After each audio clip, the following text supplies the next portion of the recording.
righty, great. Hello and welcome to the Bringing the Farm to School Agriculture Producers Training Mountain Plains Regional Facilitators Workshop. My name is Tomas Delgado, Program Manager with the National Farm to School Network, and I'm excited to spend the next 4 afternoons with you all exploring the ins and outs of farm to school. We have a lot of great material to share with you all, engaging activities to jump into, and a few special guests to spend some time with this week. So I'll be hosting the workshop this week along with project partner Tammy Howard of the National Center for Appropriate Technology. And I'm going to pass it to Tammy to introduce themselves.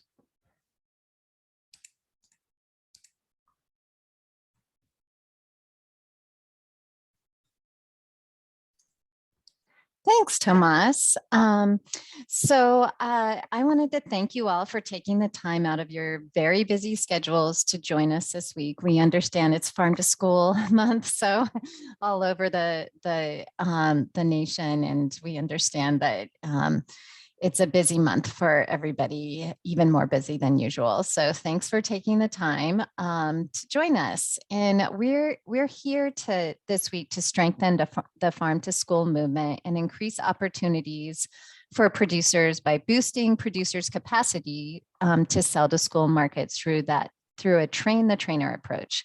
And so this project capitalizes on the knowledge and strong partnerships of the USDA Food and Nutrition Service, the National Center for Appropriate Technology, and the National Farm to School Network. My name is Tammy Howard, as Tomas had said, and I am happy to be joining you from Montana. And I'm based at the National Center for Appropriate Technology. I'm the program manager for this project, and I'm excited to share the curriculum with you that NCAT, the National Farm to School Network, and the Office of Community Food Systems has worked on together to help you conduct farm to school producer trainings in your state. You'll get to know several other NCAT staff over the next few days. From NCAT, you'll get to meet our specialist. Robert Maggiani from Texas will be joining us tomorrow. Margot Hale from Arkansas and Andy Pressman from New Hampshire will be joining us on Wednesday. And they'll be presenting on pieces of the curriculum throughout the week. We're also happy to have Carlos Vences, based out of Arkansas, be our tech support, Zoom master, and DJ this week. A lot of these folks have helped with this project from the very beginning, and we're so thankful and proud of their contributions. A little bit about the National Center for Appropriate Technology now. We're a national nonprofit organization whose mission is to help people build resilient communities through local and sustainable solutions that reduce poverty, strengthen self-reliance, and protect natural resources. Much of NCAT's work focuses on building sustainable farming and food systems throughout the US. And NCAT is actually based in Montana with regional offices throughout the country.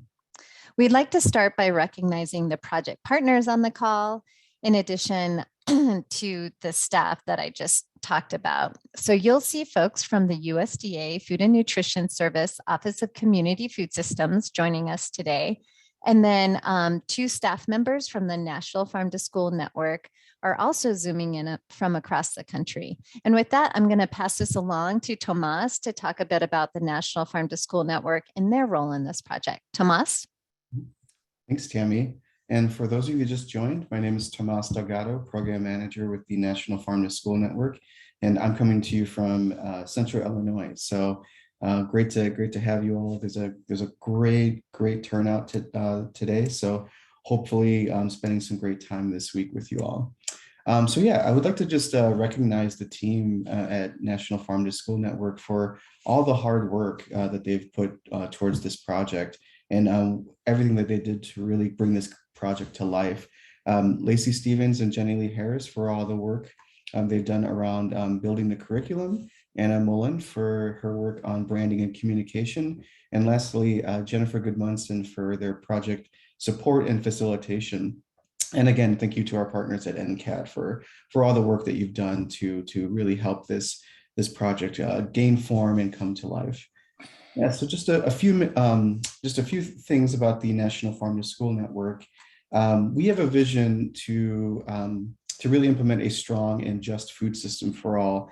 And we seek deep transformation towards this vision through farm to school. The way kids eat, grow, and learn about food in schools and early childcare education settings. As a national leader for Farm to School and the Farm to ECE movement, National Farm to School Network advocates for policy and systems change, facilitates networking opportunities, and offers professional development and resources for food system leaders. Our network includes partner organizations across all 50 states, Washington, D.C., the U.S. territories, and sovereign nations. We also include an advisory board, national staff, and tens of thousands of farm to school and ECE supporters. So you'll have the opportunity to get to know more about these partners over the course of the next 3 days.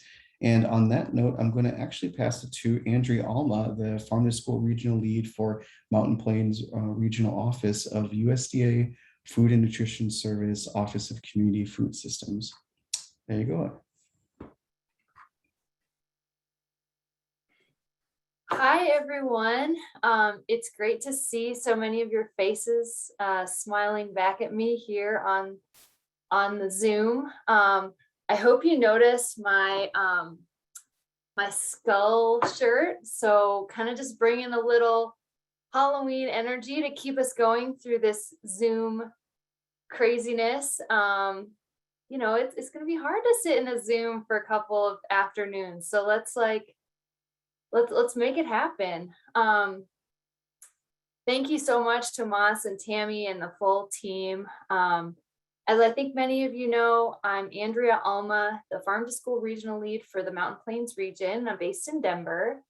And on the slide here, I tried to poke around through my folders and find a picture of a farm from each of your states or a farmer. So see if you can find the one from your state. I had to use a couple of school gardens for some of the states, but those are farms or food suppliers as well. As your farm to school regional lead, you know, I'm at your service when it comes to everything from expanding farm to school in your states to supporting producers and everything in between.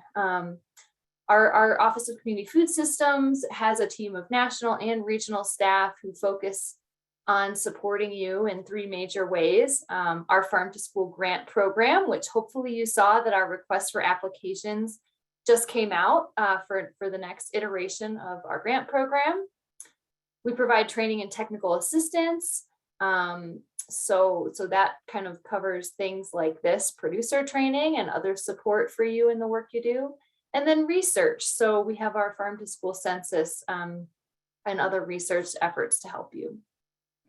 So, you know, I don't think I have to tell anyone on this Zoom that one of the most pressing challenges to farm to school here in our region is the lack of farmers and ranchers who are equipped and ready and interested in selling to schools.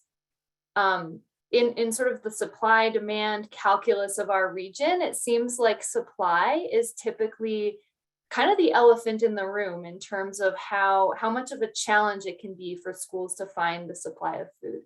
And the Farm to School census said just this. Basically, the top 2 barriers to farm to school in our region were the limited availability of local foods and the difficulty that farmers had finding local sources.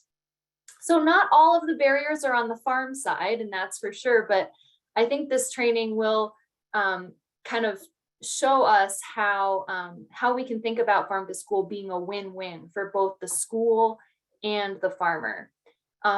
So we have a lot of national partners and experts. We're so grateful to have NCAT and NFSN and other partners here with us for the next couple of days, but you all are experts at working with and training farmers.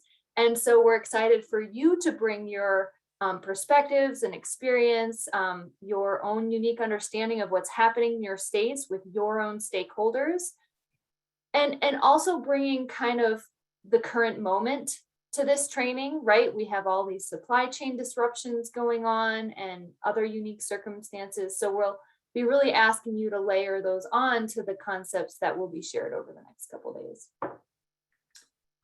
So I have 2 asks for you as we kick off this training.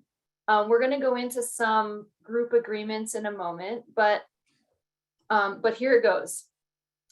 My first ask to you is to bring an open and inquiring mind to this training.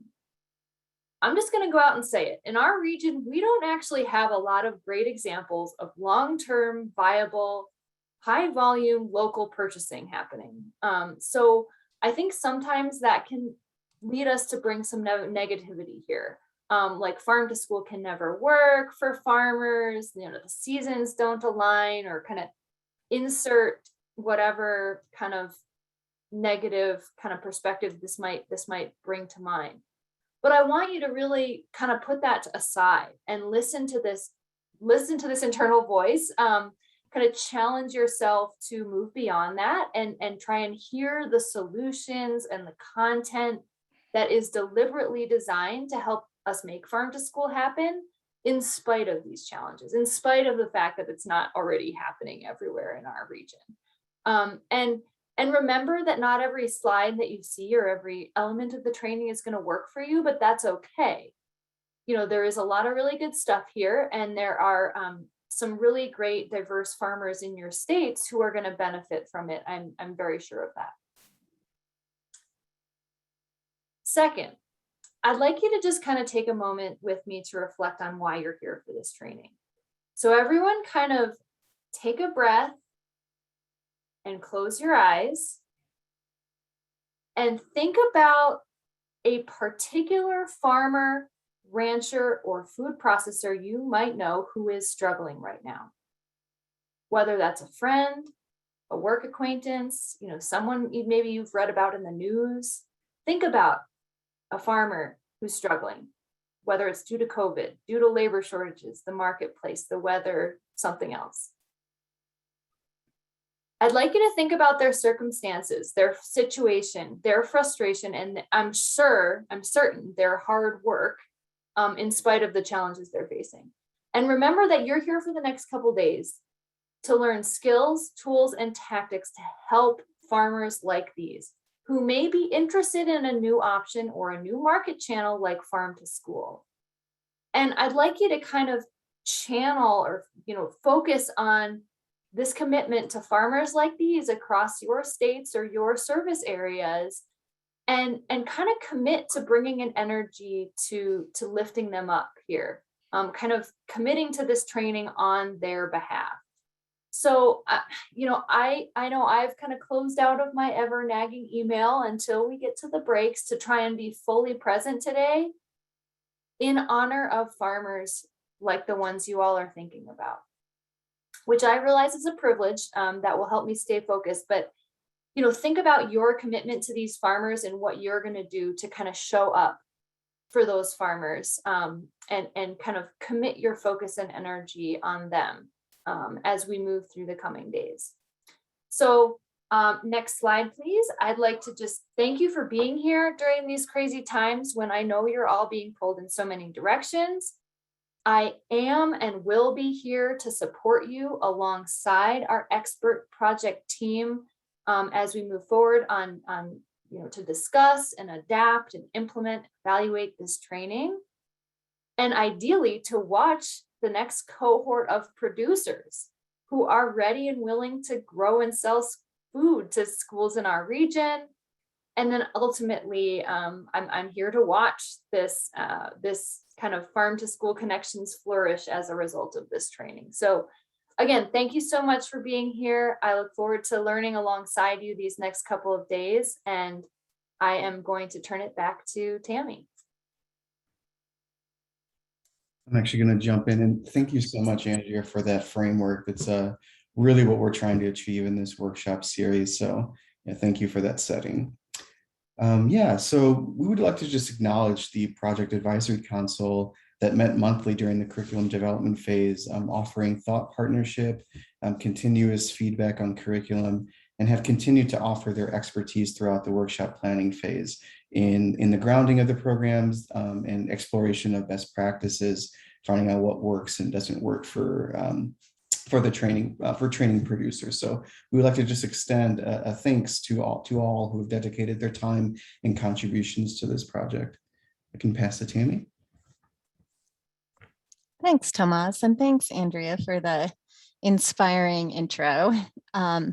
So now let's learn more about all of you who's joining us as attendees. And so based on the information shared during the registration, we have attendees from across all of the Food and Nutrition Service Mountain Plains region, which is really exciting. And so we have attendees from 11 attendees from Montana, 2 from Wyoming, 10 from Colorado, 11 from North Dakota, 6 from South Dakota, 9 from Nebraska, 5 from Kansas, and 4 from Missouri. And so here's a breakdown of the participants by the type of organization. 8 of our participants are from University Extension, 19 are from state agencies, and 22 of our participants today are from not-for-profits, including producer support organizations, and then 9 have selected others. And that can include folks from our partners and the national level USDA staff. We also wanted to point out that we have 5 tribal focused organizations joining us this week. So we welcome you all, and we're excited to have you all here. And thanks for your support and participation during this week. Yeah, the goals of this week include just an overall goal of bringing together representatives from state agencies, extension offices, and producer support organizations that are interested in training producers and selling to schools within their respective states. So ultimately forming a state training team at the end. Another goal is to explore the bringing the farm to school training materials and provide an overview of the module content. Another goal is to develop an action plan for each state training team to use kind of as a blueprint for planning the local producer training. Additionally, another goal is to learn from producers seasoned in farm to school, which we'll be able to provide through our virtual site visit and upcoming panel. And then lastly, the last goal is to really provide opportunities for state teams to work together in small breakout groups. You'll be supported by NCAT and NFSN as you begin to meet with your groups within this workshop. But then even after and following the workshop, we'll be there to really support your ongoing collaboration with folks in your state.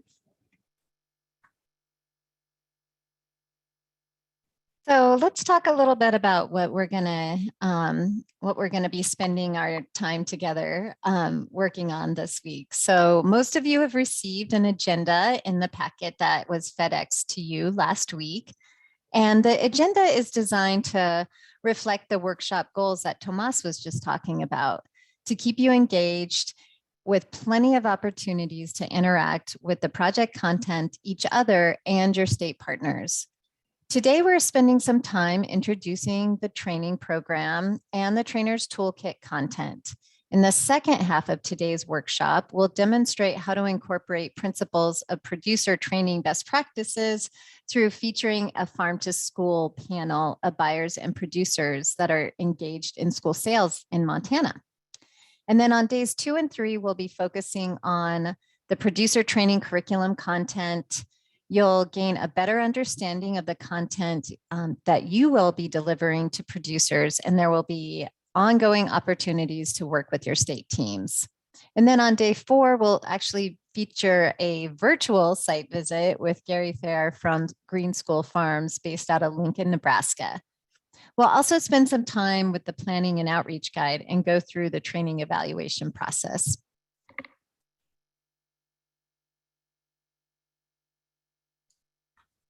So we'd like to acknowledge that COVID-19 pandemic, really particularly brought a new level of complexity to farm to school. It brought a level of complexity to providing this training and it will likely play a big role in your work with producers. So we've spent the last 6 months in adapting the content and training approaches to meet the needs of the current situation. And we understand that this is not the ideal format to be conducting this type of training, but we've also seen an incredible amount of resilience and innovation during this time, and know that the work must continue. So we've built in a lot of opportunities to interact throughout the workshop, as well as daily 15-minute breaks with additional 5-minute breaks between transitions. Even so, we know that virtual trainings can be challenging. So please feel free to step away and take care of yourself as needed. And lastly, one major adaptation, of course, is this virtual platform that we're using now. So I'm going to turn it over to Carlos Vinces to get us acclimated to using this virtual tool.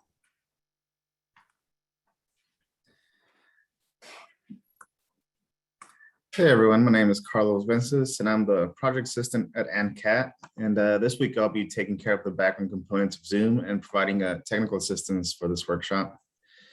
So real quick, let's go over a Zoom overview. Firstly, if you haven't done so already, remember to rename yourself by clicking the arrow in your individual Zoom box and selecting rename. So please add your name, state, and your organization.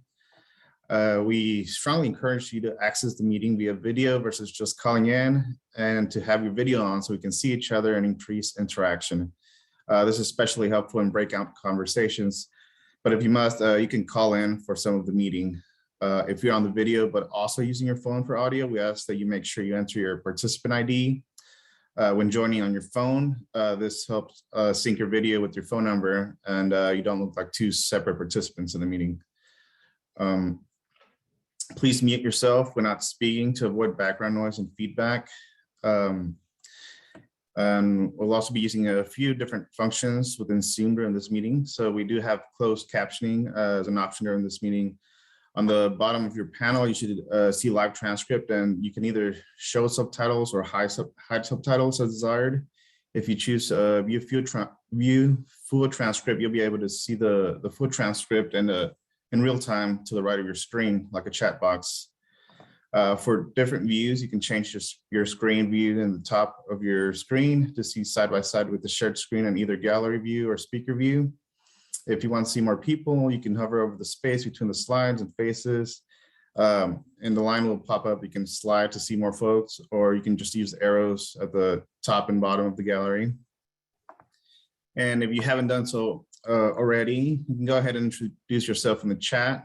We'll be using the chat function a lot, so feel free to use it for any questions that you don't want to hold for designated Q&A times, or if you don't plan to verbalize the comment or question later. We will be responding to any questions that we can that have short answers within the chat. Questions that are directed towards specific speakers or topics will be held until Q&A times, unless the speaker indicates that interruptions are okay. We'll be using the raising hand function as well. So on your bottom panel, you can click reactions, and then you should see the raise hand option. Raise your hand to be called on for Q&A times. Please don't use this function during a presentation, use the chat instead.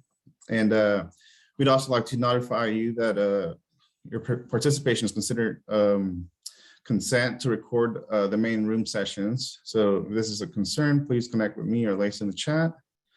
We will be doing breakout groups, so that during several points during the next 4 days, we'll be sent to various breakout rooms. You'll be pre-assigned by state. You'll need to click join room when it pops up on your screen, and you're always able to leave the breakout room or return to the main room. But unless you have an issue that needs addressing, we encourage you to stay in the breakout room until you see the pop-up asking you to return, or until your breakout group is done with their activity. And polling, we'll be doing several live polls during the meeting, and you should see a pop-up on your window where you can take the poll. Please engage in the polls. We won't close them until we have 100% participation. And I would like to also add that we'll be having some friendly competition throughout the duration of the workshop. So points will be awarded to each state team for correctly answering questions. And at the end of this workshop, we will proportionally tally up the points per team, and those with the highest score will each receive a prize in the form of an Etsy gift card. So Lastly, please just reach out to me via the chat function or email if you have any tech issues during the training. And this information is also in the participant and presenter home-based documents if you need it. So I'm looking forward to a great couple of days together. And thank you. Thanks, Carlos. This is Lacey with the National Farm to School Network, and I'm so excited to be here with you all. I'm actually based in Kansas City, Missouri, and was previously in Montana for 7 years. So don't tell the other groups, but you're obviously my favorite region. And I'm going to talk a little bit about a couple of tools that you'll be using over the next 4 days to stay connected and really maximize our time together in this virtual space. So the first one I'm going to talk about is your participant home base. And we are going to add that link to the chat box. Hopefully you've had a chance to take a look at it already, but if not, this is the place to go to for all of your resource and contact needs over the next 4 days. So it's going to have an up-to-date agenda that will keep in tune with what any shifts that might happen in our timing. It's going to have links to any documents and resources you're going to be using over the next 4 days, including your state's Jamboard, which I'll be talking about momentarily here. It's going to have all the contact information for the facilitators and project leads. So if you need to get a hold of us. So I would definitely recommend, if you want to have that open as a tab to continue to reference back to over the next couple of days, that'll be a really great resource for you. The next one I'm going to share with you are the Jamboards, and I bet a lot of people have gotten real familiar with Jamboards over the past few months. But I'm going to share an example for folks who may not have used them before. But this is going to be kind of your state place to collaborate, to share, to brainstorm. So each state is going to have their own Jamboard. I'm going to use Colorado's here as an example to show you some of the kind of tools and different ways we're going to use it. So you can see some folks have already been adding their farm to school in action photos, which we'll be talking about in your groups here, but just to give you a little heads up on how you're going to use this. So you have a series of 20 Jamboards here that you're going to be working collaboratively with your state group over the next 4 days to build out and brainstorm and utilize collectively to start thinking about what a producer training might look like in your state. So a couple of tools that you're going to want to know how to use. One you'll be using a lot is adding these sticky notes. So over here on the left-hand side, this is going to be where all of those kind of posting tools are going to be. The one in the middle here is the sticky note, and that's where you can open up, put your comment, click save, and it'll pop up there on the screen. So that's one way you'll be communicating and brainstorming together. You can also, if you haven't yet, add pictures as well. So that's going to be this mountain image here, perfect for our mountain plains region. And this will pop up. You can select the picture from different sources as you would in any upload and add those pictures there. To go from frame to Jamboard, you're going to use these little arrows up at the top. So scrolling back and forth to your different Jamboards and prompts. So those are important tools. If you have any questions, again, we're always here to support you in your groups. You can pop back out, grab one of us, and we can help walk you through any tech questions or content questions as well. So with that, I think we're going to pause for just a sec. If anybody has any tech or Zoom questions, feel free to unmute and we can answer those quickly, or you can add those in the chat box. While you're thinking about that, I'm going to launch our first poll and we're going to practice that polling. So you are going to see a poll pop up and we want to hear from you about, one, how many producer trainings have you conducted? Some of you might be pros, you've done too many to count. Some of you, this might be the first potential producer training. So we want to hear from you about where you are on that spectrum. And then we're also interested to know when you think you might be introducing a bringing the farm to school producer training in your state or your area. And you may not know yet, and that is totally okay. But if you have plans to do so, we'd love to know what that timeline looks like. So feel free to answer those questions. Oh, great response, guys. Everybody's fresh and responsive today.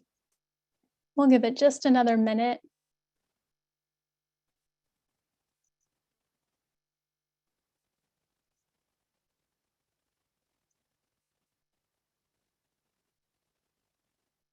All right, while you're finishing that, I do see a question. How do we make the Jamboard page bigger? So you can't change the size of the Jamboard itself. So you kind of have to scale things a little bit, but you can change the sticky notes. So you could stretch that if you wanted to, stretch the sticky notes bigger if you need to be able to read more. You could also use a different function if it's a matter of kind of seeing the text. You could use a text box, which again is in that strip on the left-hand side. So you could kind of use some of those different functions to make it a little bit more readable. And then question about, yes, sometimes there might be blocks on adding photos. It looks like somebody's got a solution though, copying and pasting screenshots. So if there are little technical kinks like that, let us know and we can try to work with you one-on-one in those too. All right. I'm going to share our poll results here. Looks like we have a lot of folks who this might be their first producer training they might be sharing, a few folks who've done several. And some folks are looking to, quite a few folks are looking in the next 3 to 6 months might be sharing a producer training. So that's pretty exciting to see. And a lot of folks are still thinking and figuring that out. So thanks for sharing that. That really helps us kind of understand where everybody's coming in at and also hopefully give you a little sense about how to use some of those tools. And I'm going to reshare my screen and turn it over to Tomas to talk a little bit more about how we come to this space together. Yeah, thanks, Lacey, and thanks everyone for participating in that poll and for introducing yourselves in the chat. It was really great to see just such a great range of people coming to this workshop. So thank you all for being here. Yeah, so I'm going to just touch a bit about some group agreements and expectations that we have proposed for the workshop. And although community agreements should be sort of ideally co-constructed, here are just a few examples that we think really sets and frames our workshop together. So first, just acknowledge the race, class, gender power dynamics in the room, one voice at a time. Take space, make space, avoid industry language. No one knows everything, but together we know a lot. Stay mentally and physically present.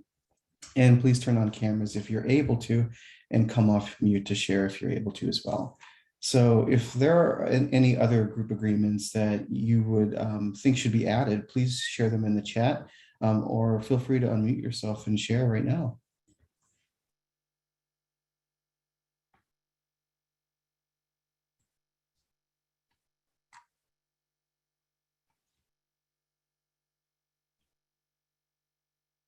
All right, not seeing any, so we can go ahead and move on. You can find these group agreements in the participant home base. And on that note, I'm going to pass it back to Lacey to talk about the breakout sessions coming up.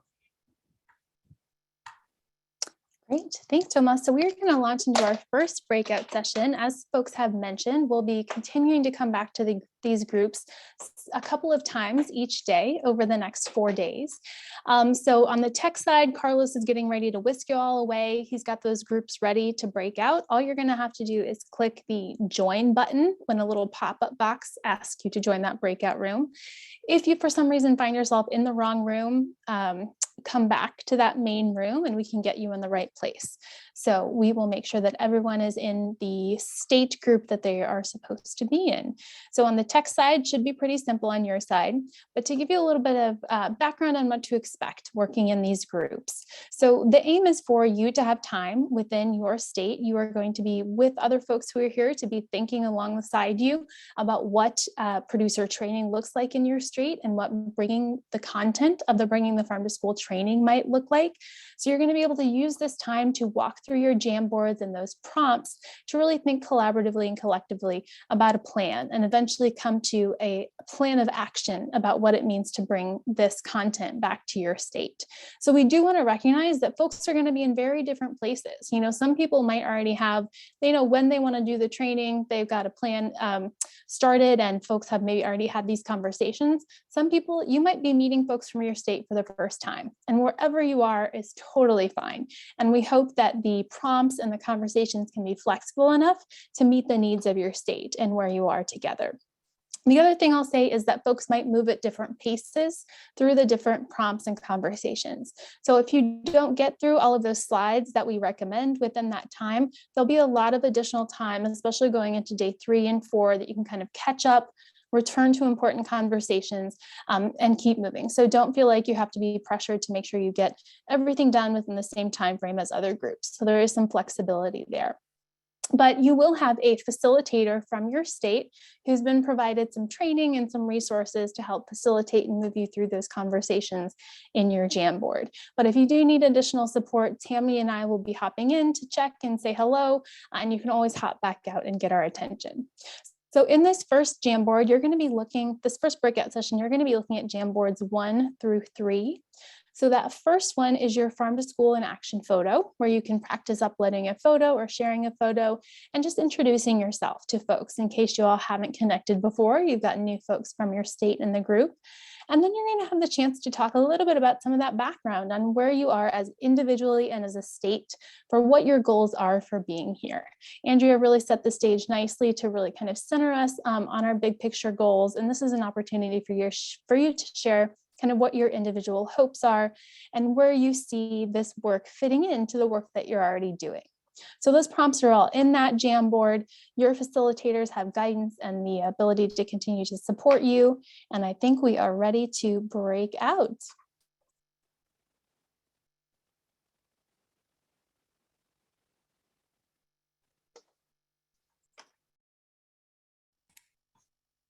All right, great to have you all back. And thanks, Carlos, for those spooky jams. Really setting the mood for the week.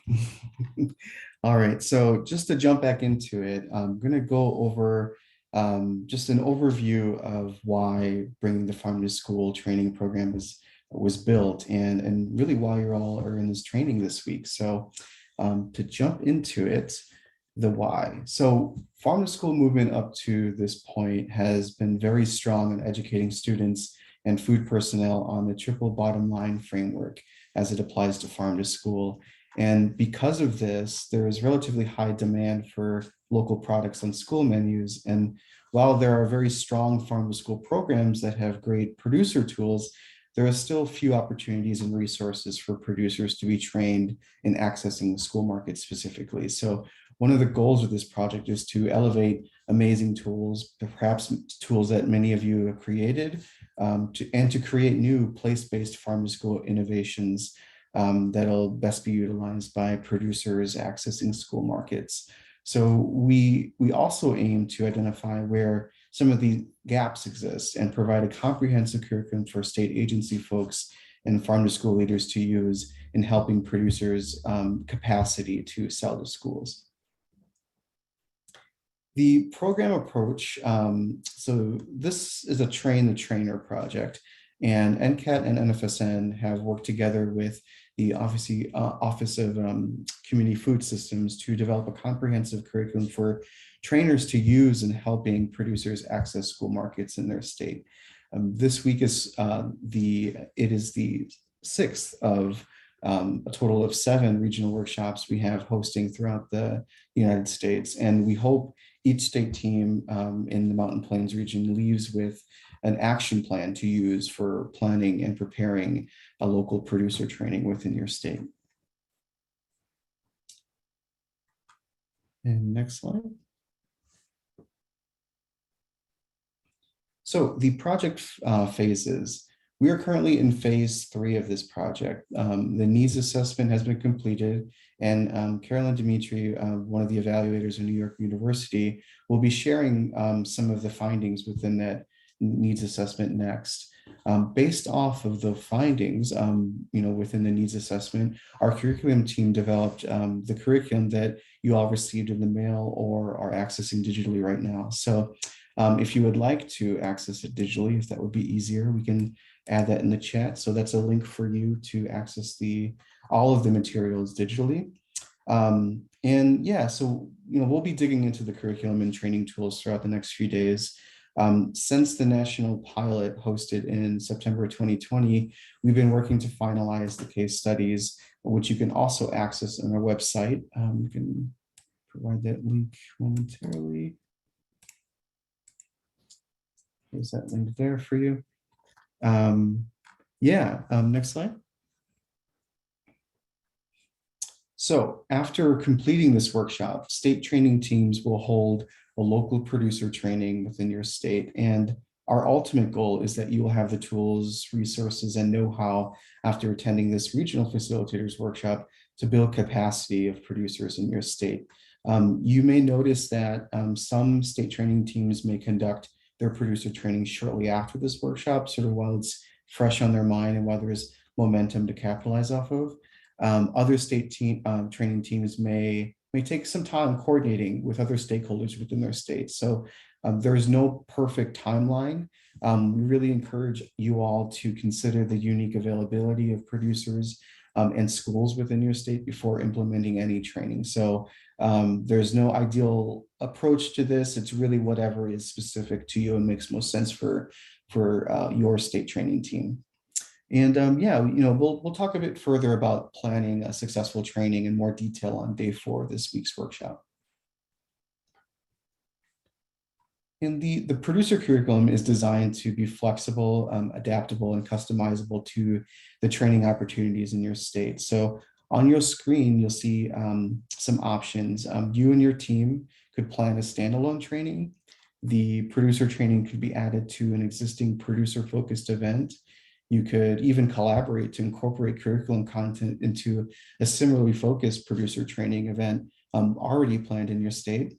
There's also a lot of flexibility in presenting this virtually or in person, or perhaps providing a hybrid approach, mixing the two, however is best and makes most sense for producers within your area. The format and agenda is also flexible depending on your time and capacity. So you can find full sample agendas to help you plan your training on page 112 of the Facilitator's Guide.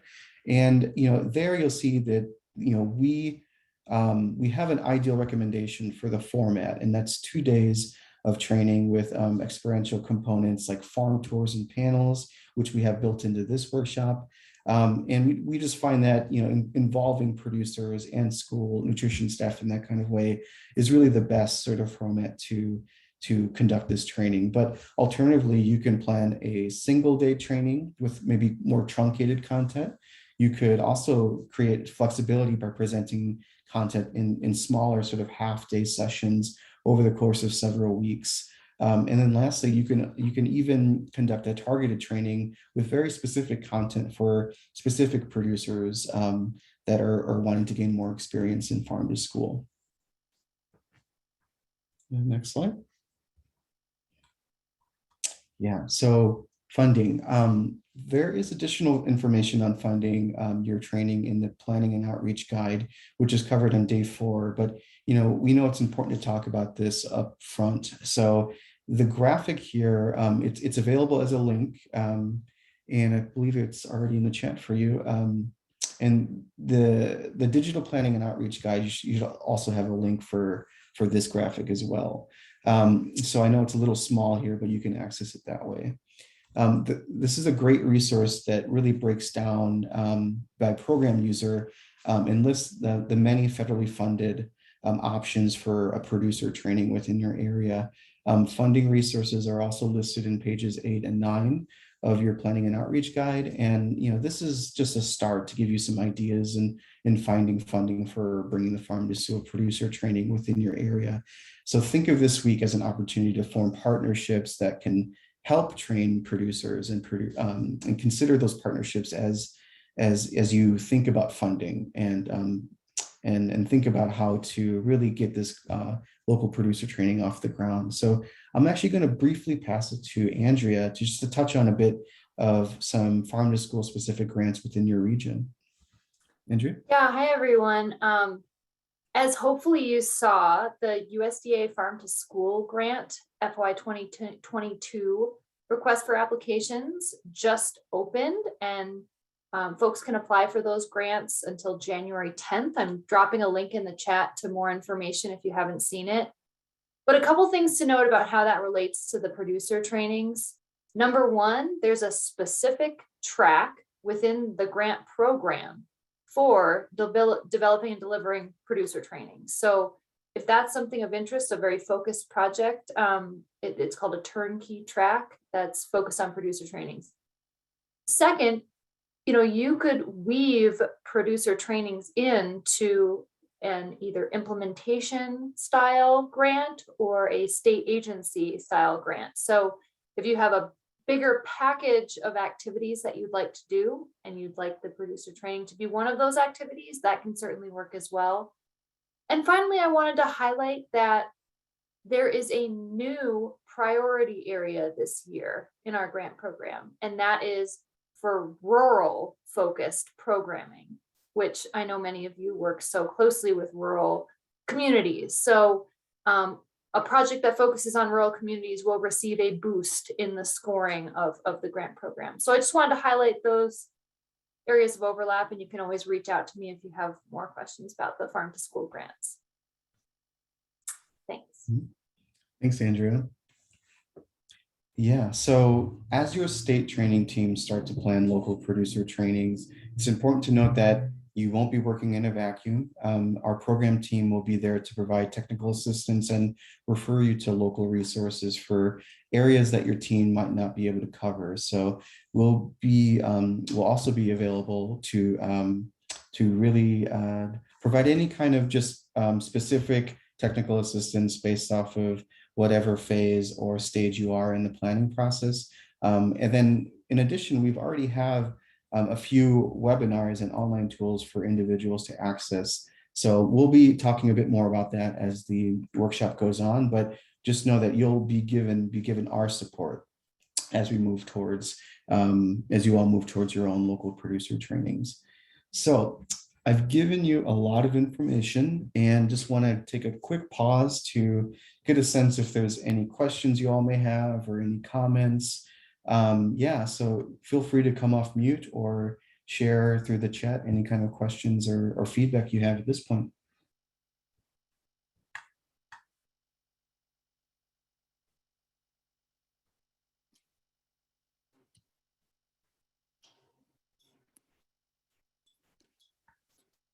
When you've had a producers meeting, did you have to limit it to how many came so you would have more of a, I don't know, intimate conversation?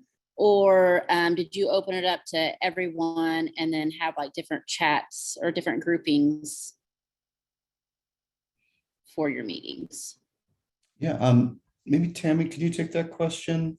Yeah, sure. Happy to. Yeah.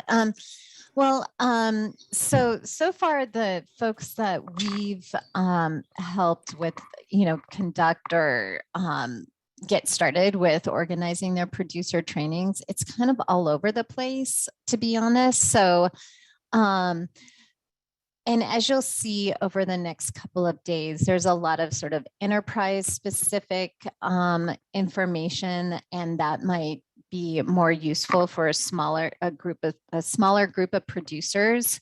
But then other folks have had kind of larger gatherings that introduce the curriculum to a wider array of producers that are in all different types of enterprises or selling lots of different types of products. So sorry to not be super prescriptive here, but we're just as we have been working with state teams, it kind of seems like it's all over the place in terms of how producers or how state agencies and producer support organizations are working with folks in their state. So it really depends on the type of producers that you're working with. And then also if you're able to connect with events that are already existing that might have a wider producer audience. Did that help? And thank you for that question, Amy.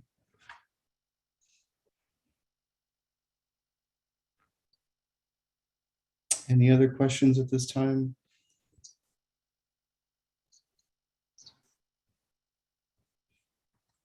Alrighty, so we can move on. So we're going to transition into a brief video where you'll hear from our evaluation partner, Carolyn Dimitri from New York University, about the producer needs assessment that informed this training. So I think we have that queued up for you. Hi, I'm Carolyn Dimitri. Today I'm going to talk to you about the producer needs assessment findings that my colleague Lydia Oberholzer and I conducted when the National Farm to School Network and NCAT began developing their producer training curriculum. So the first part of the needs assessment was to understand the current state of knowledge. To do so, we took a multi-pronged approach. We started by identifying and examining existing data sets that had surveyed farmers and institutions about the possibilities of the farm to school market channel. We next examined the peer-reviewed and grade literature. We conducted a small number of interviews with key stakeholders in August and September of 2019, and we received feedback from the Project Advisory Council. So the first thing I would like to point out to you through these select stakeholder comments, that the response was very positive. There was an indication that farmers were extremely interested in selling their food to schools, but they really just didn't know how to do it, and they were looking for support in the process. And more specifically, they wanted to understand like the tangible aspects of it, like how do you actually do it? Where do you start? How do you find schools? And what kind of resources are available to help them in the process? So based upon the literature, we were able to identify the reasons farmers decided to participate in farm to school market channels. And interestingly, social factors were a really important motivation. Farmers saw that the farm to school market channels were a great way to build relationships with their community, a way to provide healthy food to children, and also to raise public awareness about food and agriculture. But the business aspects really mattered too, and that farm to school market channels were seen as a way to diversify their markets and their business portfolio, a way to get stable prices and fair prices, and also that the distribution costs of the farm to school channel were lower. But the obstacles to participating in farm to school markets were many. And related to the market, the first one was that some farmers perceived that prices were low. The volume requirements could be too large or too small, depending upon the scale a particular farmer was producing at. And then obtaining food safety or third-party certification was seen as a gigantic barrier. And I think especially when you think that a lot of the farmers are competing with Cisco or Sodexo, where they have these very streamlined processes, that you can see how this would be hard for farmers to imagine, like how they could actually compete against those giant entities. The other obstacles to participating in farm to school markets were related to the transaction. So how do you bid, or how do you navigate that procurement process? Because schools often have a very bureaucratic system for procurement. And how do you find buyers and sellers? How do you maintain that buyer and seller relationship? And farmers didn't really know what schools wanted or needed, and they were unsure about how the payment situation worked. And so I think these two quotes really highlight two problems, like two of the most common problems. It's like, what does the school want? How often do they want it? And how consistent does the supply need to be? And then also, how do you take that first step and find a school that you could do business with, especially if you were operating in a school district that didn't have a farm to school coordinator. Logistics were perceived as another area that had several problems. And I think a lot of that circled around the fact that farms have raw product and schools can't cook. And so really, what should farmers be bringing to the school? How does it get there? how is it packaged, and what are the storage possibilities. So we came away with some important recommendations for content of the curriculum, and that it should consist of information on pricing, procurement, vendor and marketing requirements, logistics and transportation. As these were identified as like the 4 key areas where farmers really needed more solid and streamlined information. And that it would be really useful to have a decision tree so that farmers could look at this tree and decide, is it better for them to sell to a school, or is it better to sell through an intermediary who then sells to the school? And that the community benefits were an important part of the process, and this should also be highlighted. And that also this curriculum should include case studies, webinars that could be helpful tools for farmers. So in terms of delivery, we, based upon what we saw and learned from our review, is that it's really important for farmers to have reasonable expectations about farm to school markets, and that a farmer should be interested, but not every farmer really will want to use a farm to school market. So if this particular product could make it possible for farmers to understand, like, yes, this is a good market for me, or no, this is not a good market for me, then I think we decided that would be a really important outcome. In addition, the possibilities and the working with schools really, that does vary around the country depending upon what region a farmer and a school would be located in. And it's important to identify these regional differences. And that the training team should consist of people with varied backgrounds. So they needed people who understood food service, other people who understood child nutrition, and then another part of the team needed to be someone who understands how to work with farmers. And that leveraging the mentor relationship could be really helpful by pairing experienced farm to school producers with new farm to school producers, so that the experienced ones could be mentors and role models. But it would be really important for the curriculum to meet the needs of these two groups individually. And experiential learning has been proven to be a really effective academic tool. And so incorporating experiential learning into this curriculum along with the classroom learning would really make this a richer experience for producers.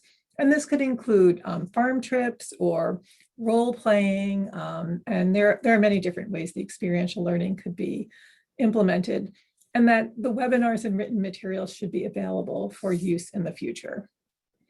So in conclusion, our needs assessment found that there really is great enthusiasm for the curriculum, and that by providing producers with knowledge and skills, they can make a decision about whether they want to enter the farm to school market, and that this type of curriculum could really increase the likelihood of the farmer success for those who do choose to enter the farm to school market. Thank you very much for listening to this, and I hope you enjoy your training curriculum.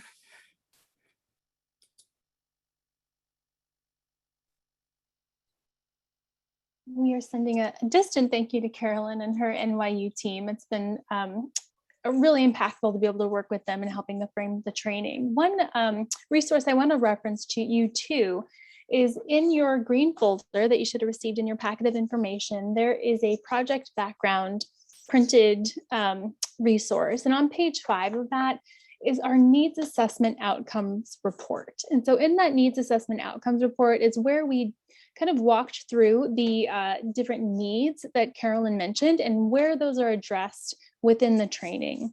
So if you're finding that within your state, there's some very specific needs from producers, you can find some of those where those might be addressed, and thus some areas you might want to focus on in your training. So that's a great resource to kind of put these pieces together. But as Carolyn mentioned, the broad needs assessment was really looking at the national level, but we do want you to be thinking about what are the specific needs in your state. And so we're going to do another quick poll and just get a sense from you. What are these priority needs within your state that you're finding that producers need and that you might want to focus on within a training? So I'm going to put up this poll. You can choose up to 3 options of what you're seeing in your state as priority producer training needs.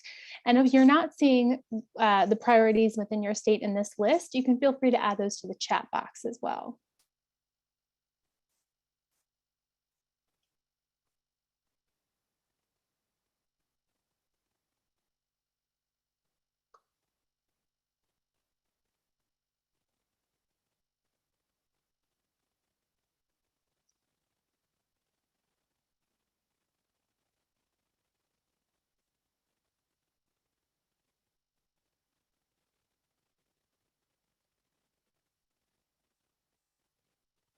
We'll give it another 20 seconds or so for folks to respond.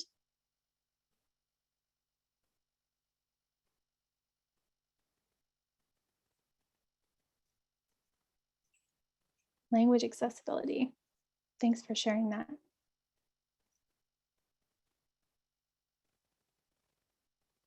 All right, I'm going to go ahead and share our results here. And it looks like logistics and transportation is a pretty high need, as well as relationship building.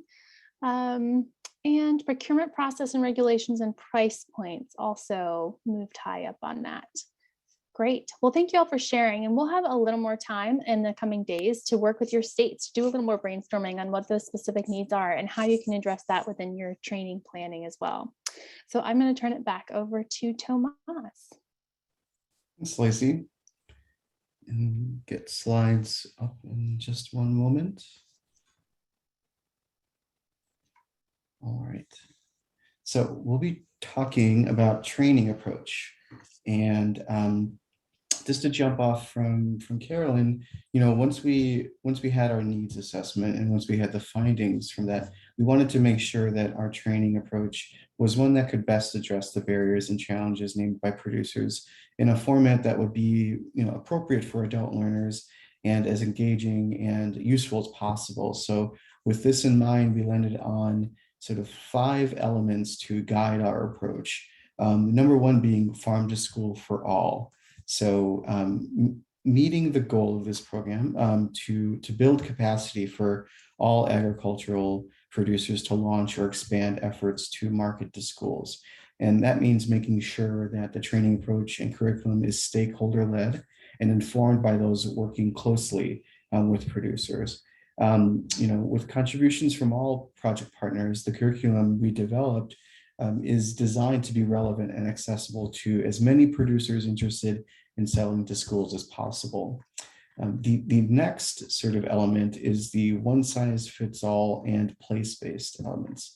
So while the overarching goal is farm to school for all, we know that farm to school looks different by region, sector, scale, community, among other things. So the curriculum is rooted in a foundational core concepts of selling to schools identified through the needs assessment, as well as the project partner expertise, and with the flexibility of customizing by region and locale to ensure the program is grounded in the places where the producer trainings will occur. So, we have identified opportunities throughout the curriculum to elevate local and regional models and solutions through experiential educational opportunities, such as site visits, as well as case studies and local producer spotlights, to name a few.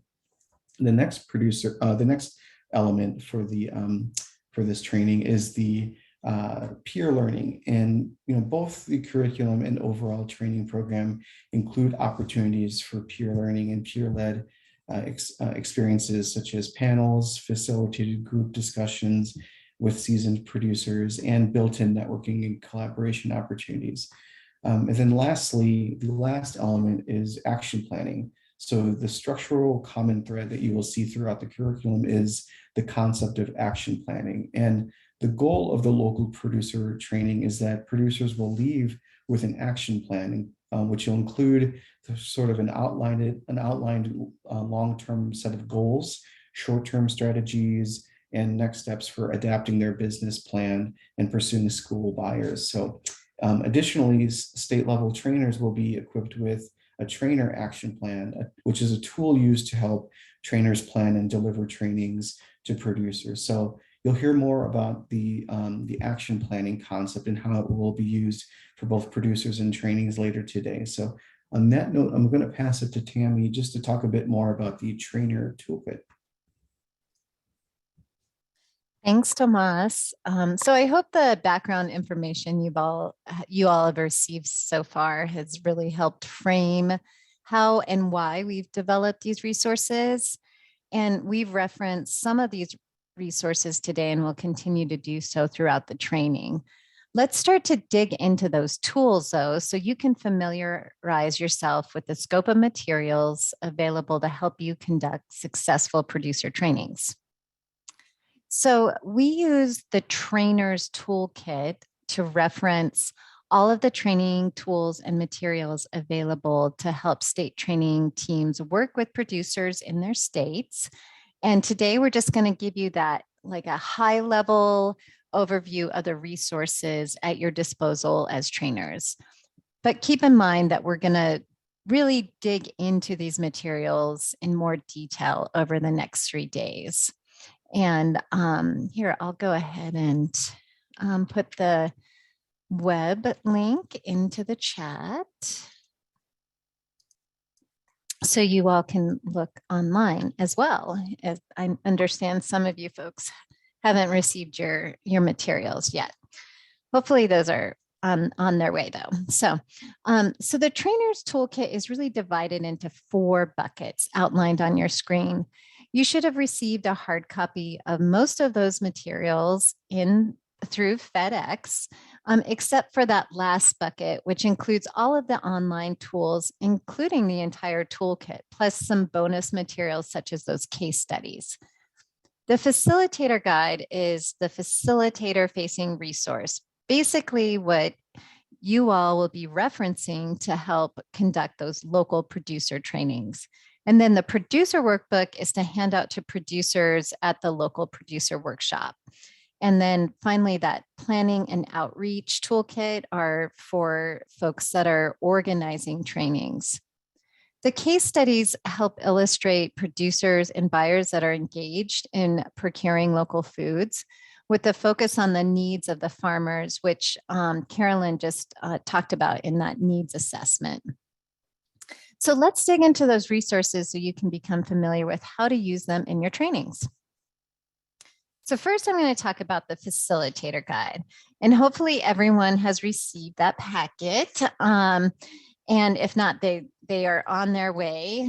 And on your screen is an image of the facilitator guide. And you can see I'm holding up mine here too. It's got it's spiral bound. So I suggest you either follow along in your hard copy or online with the link that I just pasted in there. The facilitator guide will assist you in facilitating your local producer training through the use of the curriculum that our team has developed for this project. So let's dig into some of the features. So think about the facilitator guide as everything you need as a facilitator to review before and reference during your local producer training. Their curriculum is organized into 4 training modules, and you can see that in the graphic, and you can see the topics of the graphic on your screen. And we'll be digging into the specifics of these modules over the next few days, like I mentioned earlier. So the first section of the facilitator guide just provides background information about the project and tips for training producer audiences. The training principles outlined by Tomas earlier are outlined in this section as well, and they're also applied throughout the facilitator guide as a whole. So let's go on to section 2, and that contains the curriculum and lesson plans for trainers. So let's turn to page 9 of the facilitator guide, and I'm going to follow along with you all. So outlined on page 9, you can see a list of the training modules. And if you're looking at these resources online, there are links to the slide decks and to the detailed curriculum outlines for each module that Lacey will be talking about in more detail. Or actually, I'm going to be talking about those in more detail tomorrow. So each module includes presentation slide decks and detailed lesson plans with talking points, facilitator prompts, and activities you can use to help producers learn the content. I want to note here that one of the reasons we developed the training team concept that we've been referring to is that some folks on your team may be better suited to teach certain modules than others. So for example, Extension associates might be best at teaching module 4, where we really dig into the price point and food safety concepts for producers. Folks more experienced with procurement might be better at teaching modules 1 through 2. Your team will have the opportunity to identify best fits and gaps over the next few days. This section also includes specific guidance for each module, including a facilitator background section to help you prepare for teaching the topics at your producer training. So let's look at an example. So if you turn to page 25, I'm going to turn there with you of your facilitator guide. You should be on module 1. And you can see it starts out with this outline, which includes producer learning objectives to check for understanding, as well as some of those core concepts that you're wanting producers to, that you're wanting to get across to teach producers to in this module. And then below the outline, you can see a list of resources to help you learn more about the content within that particular module. So that's also included on page 26. It extends into page 26. And then you can also see on page 26, there's a list of all the case studies that are relevant to that particular module, as well as key terms. So let's turn to page 29 now. I wanted to point out another feature here, because I feel like this is a really good example of the components featured in the lesson plans to support you for each slide in each module of the training. So as you can see here on the left, there's a thumbnail of the slide from the corresponding presentation slide decks. And each slide includes what, suggested talking points. And these are really intended to support diverse teaching approaches and help you minimize from reading from the slides. But you don't need to read these verbatim, of course, and they're really meant to simply provide guidance for you. So you're welcome to change the talking points in your own slide decks or keep them as they are. And I wanted to also point at the bottom of slide 9, you see the facilitator prompt. And that emphasizes is particularly important information and instruction techniques to help keep the content actionable and relevant for producers. And then just below on slide 10, you see a regionalization tip, and they are scattered throughout this training in every module, and they indicate content areas that should be presented with local or regional examples and information. So we strongly encourage you to customize the training as much as you can for your specific audience. And we will be providing you with guidance on how you can do this when we go over each module in more detail in the next few days. Excuse me. So let's turn to page 33. I wanted to point out on page 33, this is the applied activity for module 1. And there's a lot of applied activities throughout this curriculum. And the activities are flagged, as you can see here, in yellow in the guide, and as well as on the corresponding slide deck. So they include instructions, materials, and tools, and any kinds of suggested reflection questions after the activity has occurred. And we've done this to help you connect content to the producer workbook. And in many cases, the activities are actually based on worksheets from the producer workbook, which we'll be reviewing next. So one more thing I wanted to point out with the facilitator guide. So let's turn to page 105 of your facilitator guide. And that's a glossary of terms. So lots of key terms in this curriculum, and the key terms also are mirrored in the producer workbook. And there's some activities within your within most modules that help people create shared language around this glossary of key terms. But then if you turn to page 108, there's a fairly extensive appendices for the facilitator guide. And that includes extra resources for you and maybe that actually may be better accessed online, because many of the resources include links to online resources. And I also wanted to point out, so on page 108, there's facilitator tools and resources that are, you can see they're broken down by module. And they're meant to just give you more information about each module if you really want to get some more information or dig deeper into that particular topic area. Excuse me. And also in Appendix A, you'll see guidance on planning a panel, building a training team, as well as some sample agendas, which you can see on page 111. And Appendix B is just a list of the producer-specific resources that are referenced throughout the curriculum. So again, this might be better looked at online, but you can also look at this alongside the producer workbook.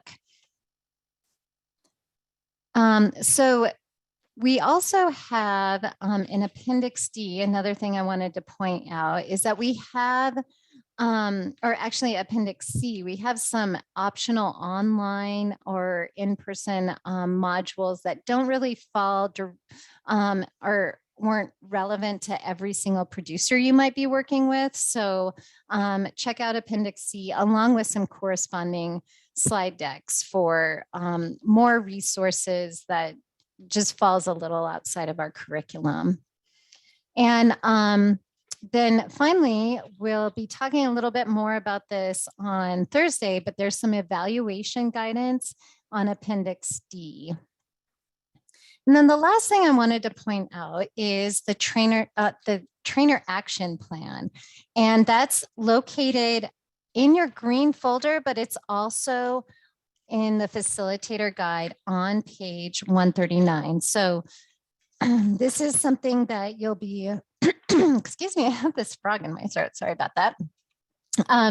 So this is something you'll be working with your training team. You'll be working through on those Jamboards that you've started to become familiar with. But this is if you want to start taking notes on your own action plan, you can do it in the facilitator guide, or you can also do it on the hard copy in your folder. So with that, I'm going to transition over to the producer workbook, but I want to see if there are any questions related to the facilitator guide at this point.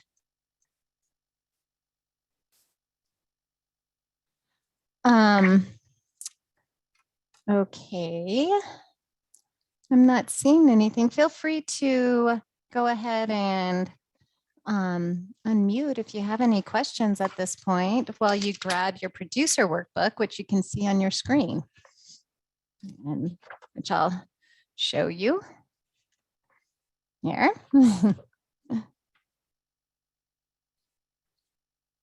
right. Well, I'll just transition on over to the producer workbook. So basically the producer workbook is that producer facing resource for your local producer trainings. And this is what you will actually hand out to producers who attend your trainings. And it has that green color band along the top. So we wanted the producer workbook to truly be more of a workbook.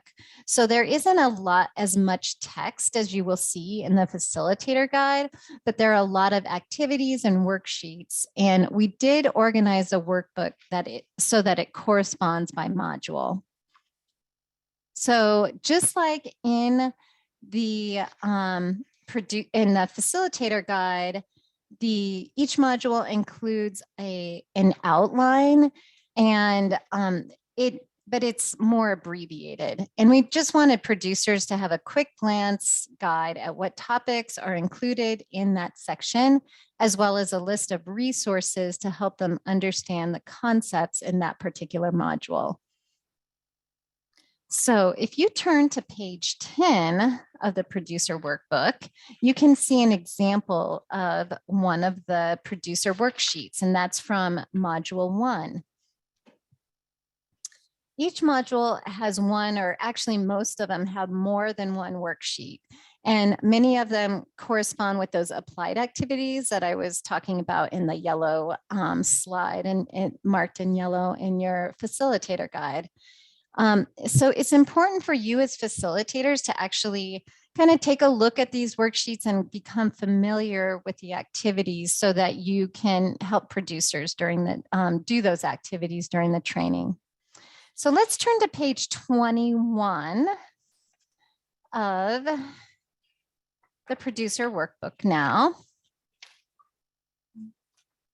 And you can see here there's an example of basically an abbreviated version of one of the many case studies that we've done for this project. And we'll talk a little bit more about those case studies in a minute. But I just wanted to point out here that we've included these abbreviated versions of the case studies in the producer workbook to help provide producers with context and a practical application of concepts for each module. And then now let's turn on over to page 52.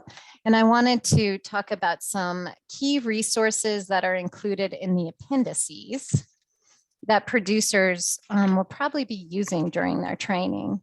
And I also wanted to mention that we'll be digging into how these resources will be utilized in the trainings over the next few days. But you see on page 52, this is a school business action plan. So like we're encouraging trainers to think about action planning so you can meet your goals for producer trainings. We want producers to think about what their goals are and how they can achieve key next steps for selling to schools. And I'll talk a little bit more about this tomorrow. So even though this key resource is actually as an appendices, it might be good to consider printing out this particular resource so that producers don't have to keep moving back and forth between the worksheets and the workbook and then the appendices on page 52. So that's a tip that I think that would be good to consider as you're doing your producer trainings. And then finally, the case studies, as I mentioned, are in the workbook are actually an abbreviated form of a series of case studies of producers and other supply chain leaders engaged in school sales. And you'll probably see some familiar faces here. There are folks featured from this region as well as all throughout the country. And so these case studies I wanted to point out are in multiple formats, and we tried to feature producers that have addressed the challenges identified in that needs assessment that Carolyn was talking about earlier. And they're in the form of written case studies, which are 2 to 3 page documents. We also have podcasts and videos, and they mainly live online. So it might be a good thing for you to, have that bookmarked and then point producers to this useful resource. And I'll show those in a bit when I'm talking about the online tools. So the final hard copy tool I want to talk about is this planning and outreach toolkit. And it has a purple band along the top, as you can see on your screen, and I'm holding up here. So if you turn to the table of contents here, just right on page 1 under what is included on this guide, there's lots of tools for you as a trainer or whoever's helping you organize a producer training. And those include checklists and lots of templates to help with outreach. And so let's turn to page 16 through 18 so you can get an idea of some of those amazing formatted materials that Anna Mullen from National Farm to School Network and NCAT's graphic designer, Amy Smith, developed. So you know, this is just a sample so you can see it in a hard copy form, but these are available online and they're probably better accessed online. So this is actually the perfect segue for us to look at the online interface and online version of the tools that I've just described.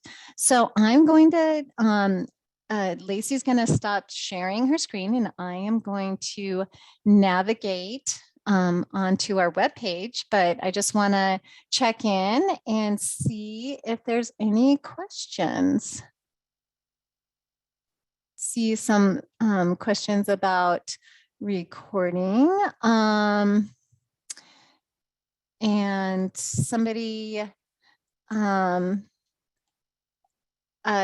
Stephanie was wondering if any of the case studies are featured from very rural areas. And yeah, we actually have, if you explore that case study page, we do feature several very rural locations throughout the country. So, okay, so let me just share my screen.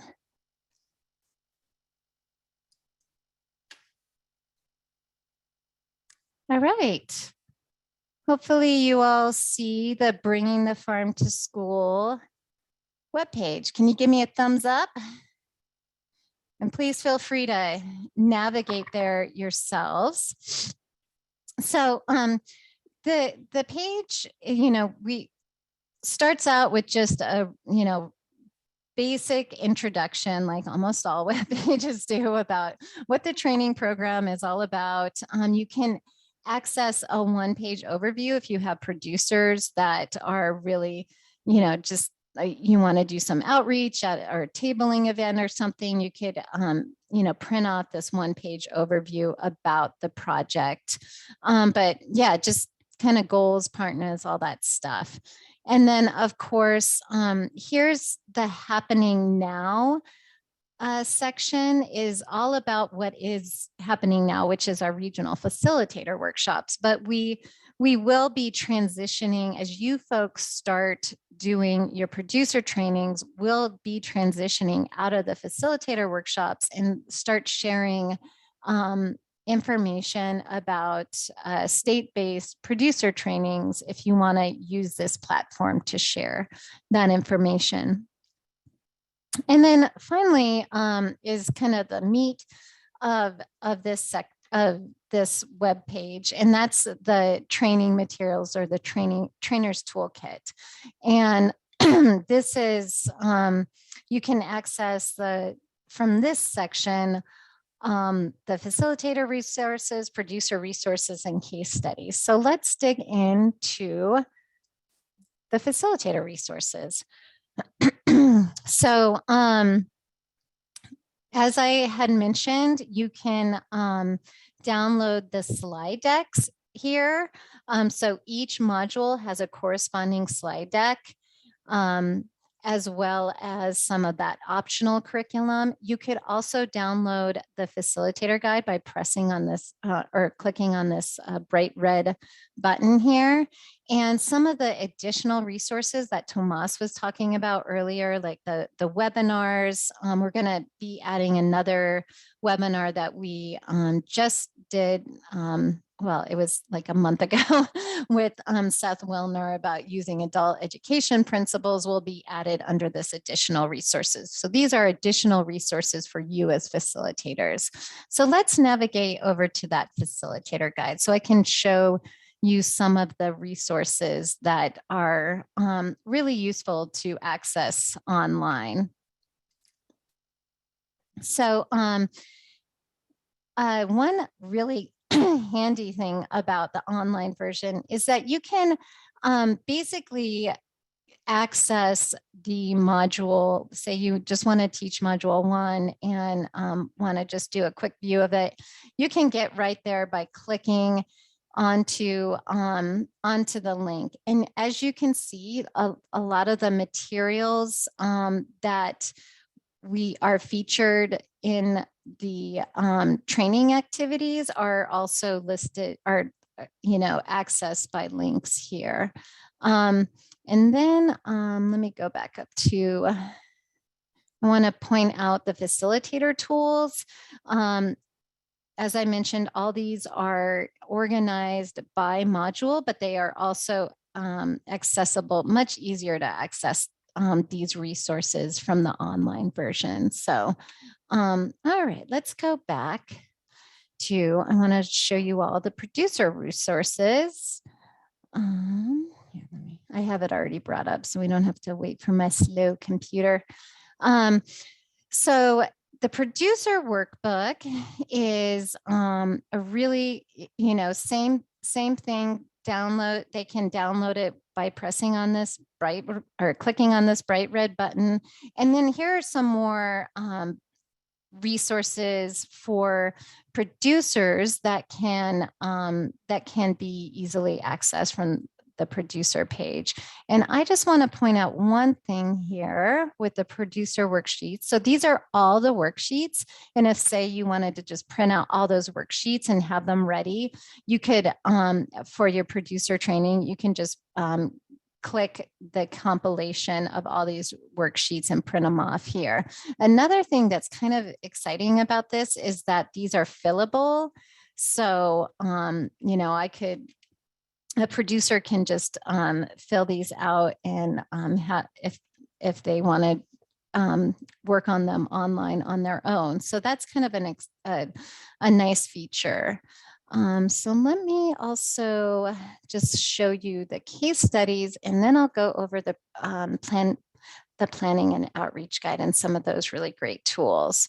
So I already have the case studies up, and as was shown in that slide, we have lots of rural features in these case studies. Anthony Youth Farm from Anthony, New Mexico is in rural New Mexico. Bear Paw Meats is about as rural as you get in Chinook, Montana. And Athens, Wisconsin, we have Cattail Organics, and that's a really great podcast about how to make farm to school work on a small farm. And so, yeah, so you can kind of scroll through these and look for things that are relevant to your topics that are relevant to the producers that you're working with. Another thing I want to point out is that, so we have watch obviously means videos. We also have lots of podcasts, and some are in multiple formats, such as from Eleanor Poultry and Produce from Minnesota. There's a case study as well as a podcast with Ray. So wanted to point out all of those features. And then of course, this is only really as a resource for you if you don't have any case studies, but we encourage you to think about and utilize and work with other producers that are kind of paving the way with farm to school in your own state and region. So I'm just gonna switch over to the facilitator resources one more time and look at the download or the planning and outreach guide. So as you can see in the planning and outreach guide, lots of templates here for you to just alter and make your own and utilize for doing outreach for your own producer workshops. If you feel like you need a budget, that might be really helpful. If you're trying to apply for one of those turnkey grants, it might be good to download this budget worksheet. But yeah, press releases, emails, and social media information or templates can be used here. I'm also gonna share the PDF version of the planning and outreach guide. And one thing I wanted to point out is, so these purple phrases within the outreach guide will actually jump in out of the document to the templates. And then the blue hyperlinks, so the purple phrases jump within the document, and then the blue hyperlinks jump out of the document, and you can create your own editable resources. And yeah, so lots of really great resources in here. And with timelines and all of that kind of stuff, but lots of embedded links, as you can see. And we definitely encourage you to, I think this guide is better accessed online than in the hard copy. So Tomas is actually going to be talking about that on day 4. So I won't spend too much time on that. One last thing I just want to point out with the web page, if you want to just get back, you're feeling a little lost and want to get back to the main page, all you have to do is click on that red link on every single overview has a bringing the farm to school red link, and you can always get back to the main page that way. So I'm going to stop sharing here, and I want to open it up. I just gave you a lot of information and want to open it up for questions.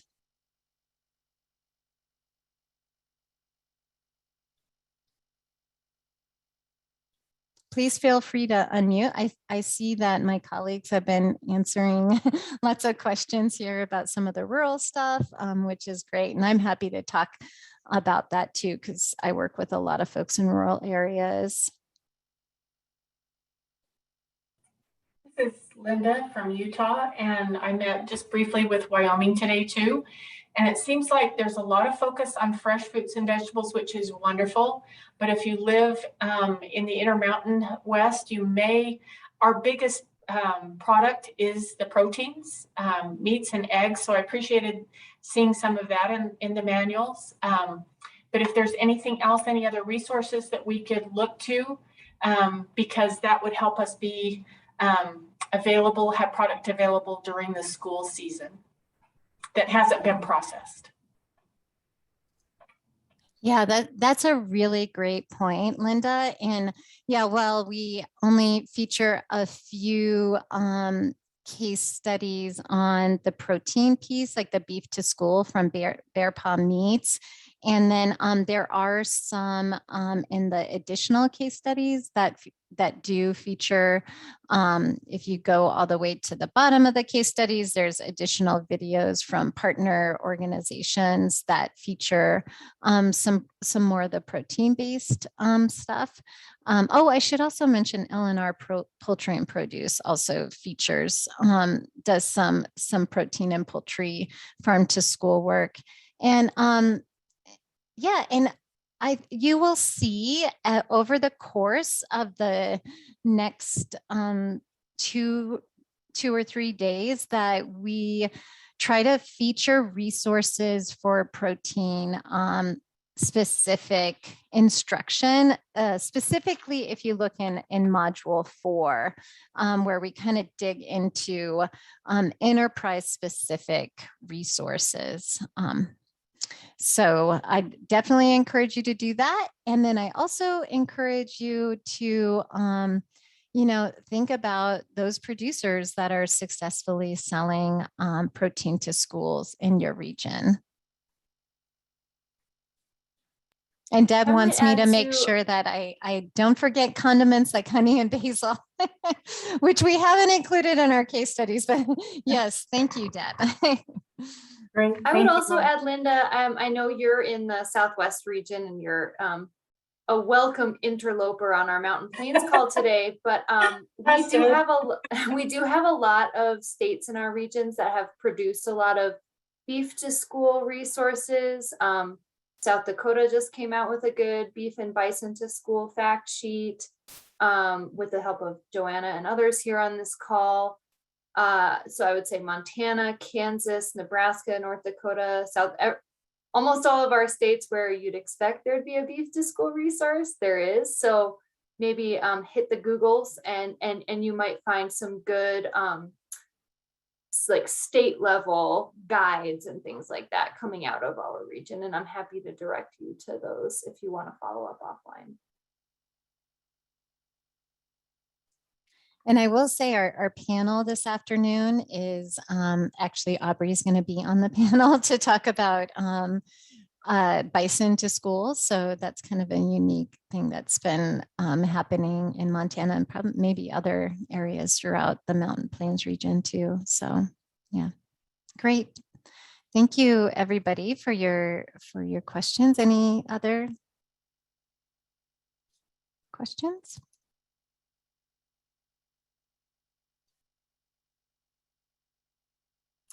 All right. Well, we are actually right on time. Oh, and yes, thank you everybody for sharing the Beef to School resources. Yay, we're a community of learners. Together we know a lot, right?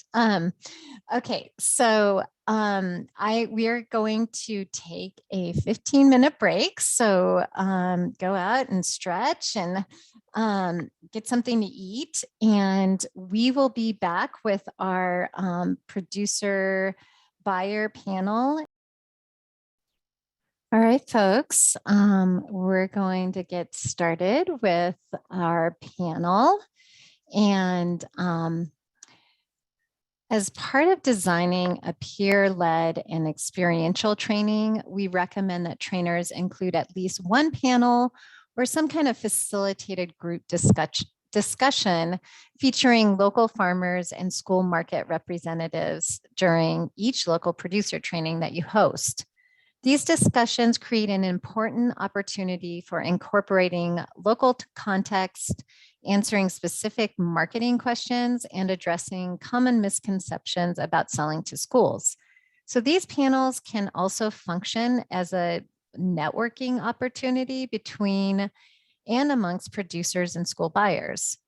So we encourage trainers as much as possible to customize the panel for your particular producer audience.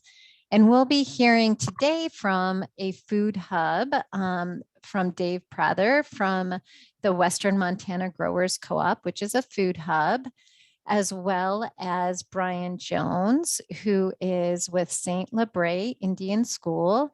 And so he would be considered that buyer. And then Aubrey Roth, who also has provided lots of different opportunities to make those connections between producers and schools through the Harvest of the Month program.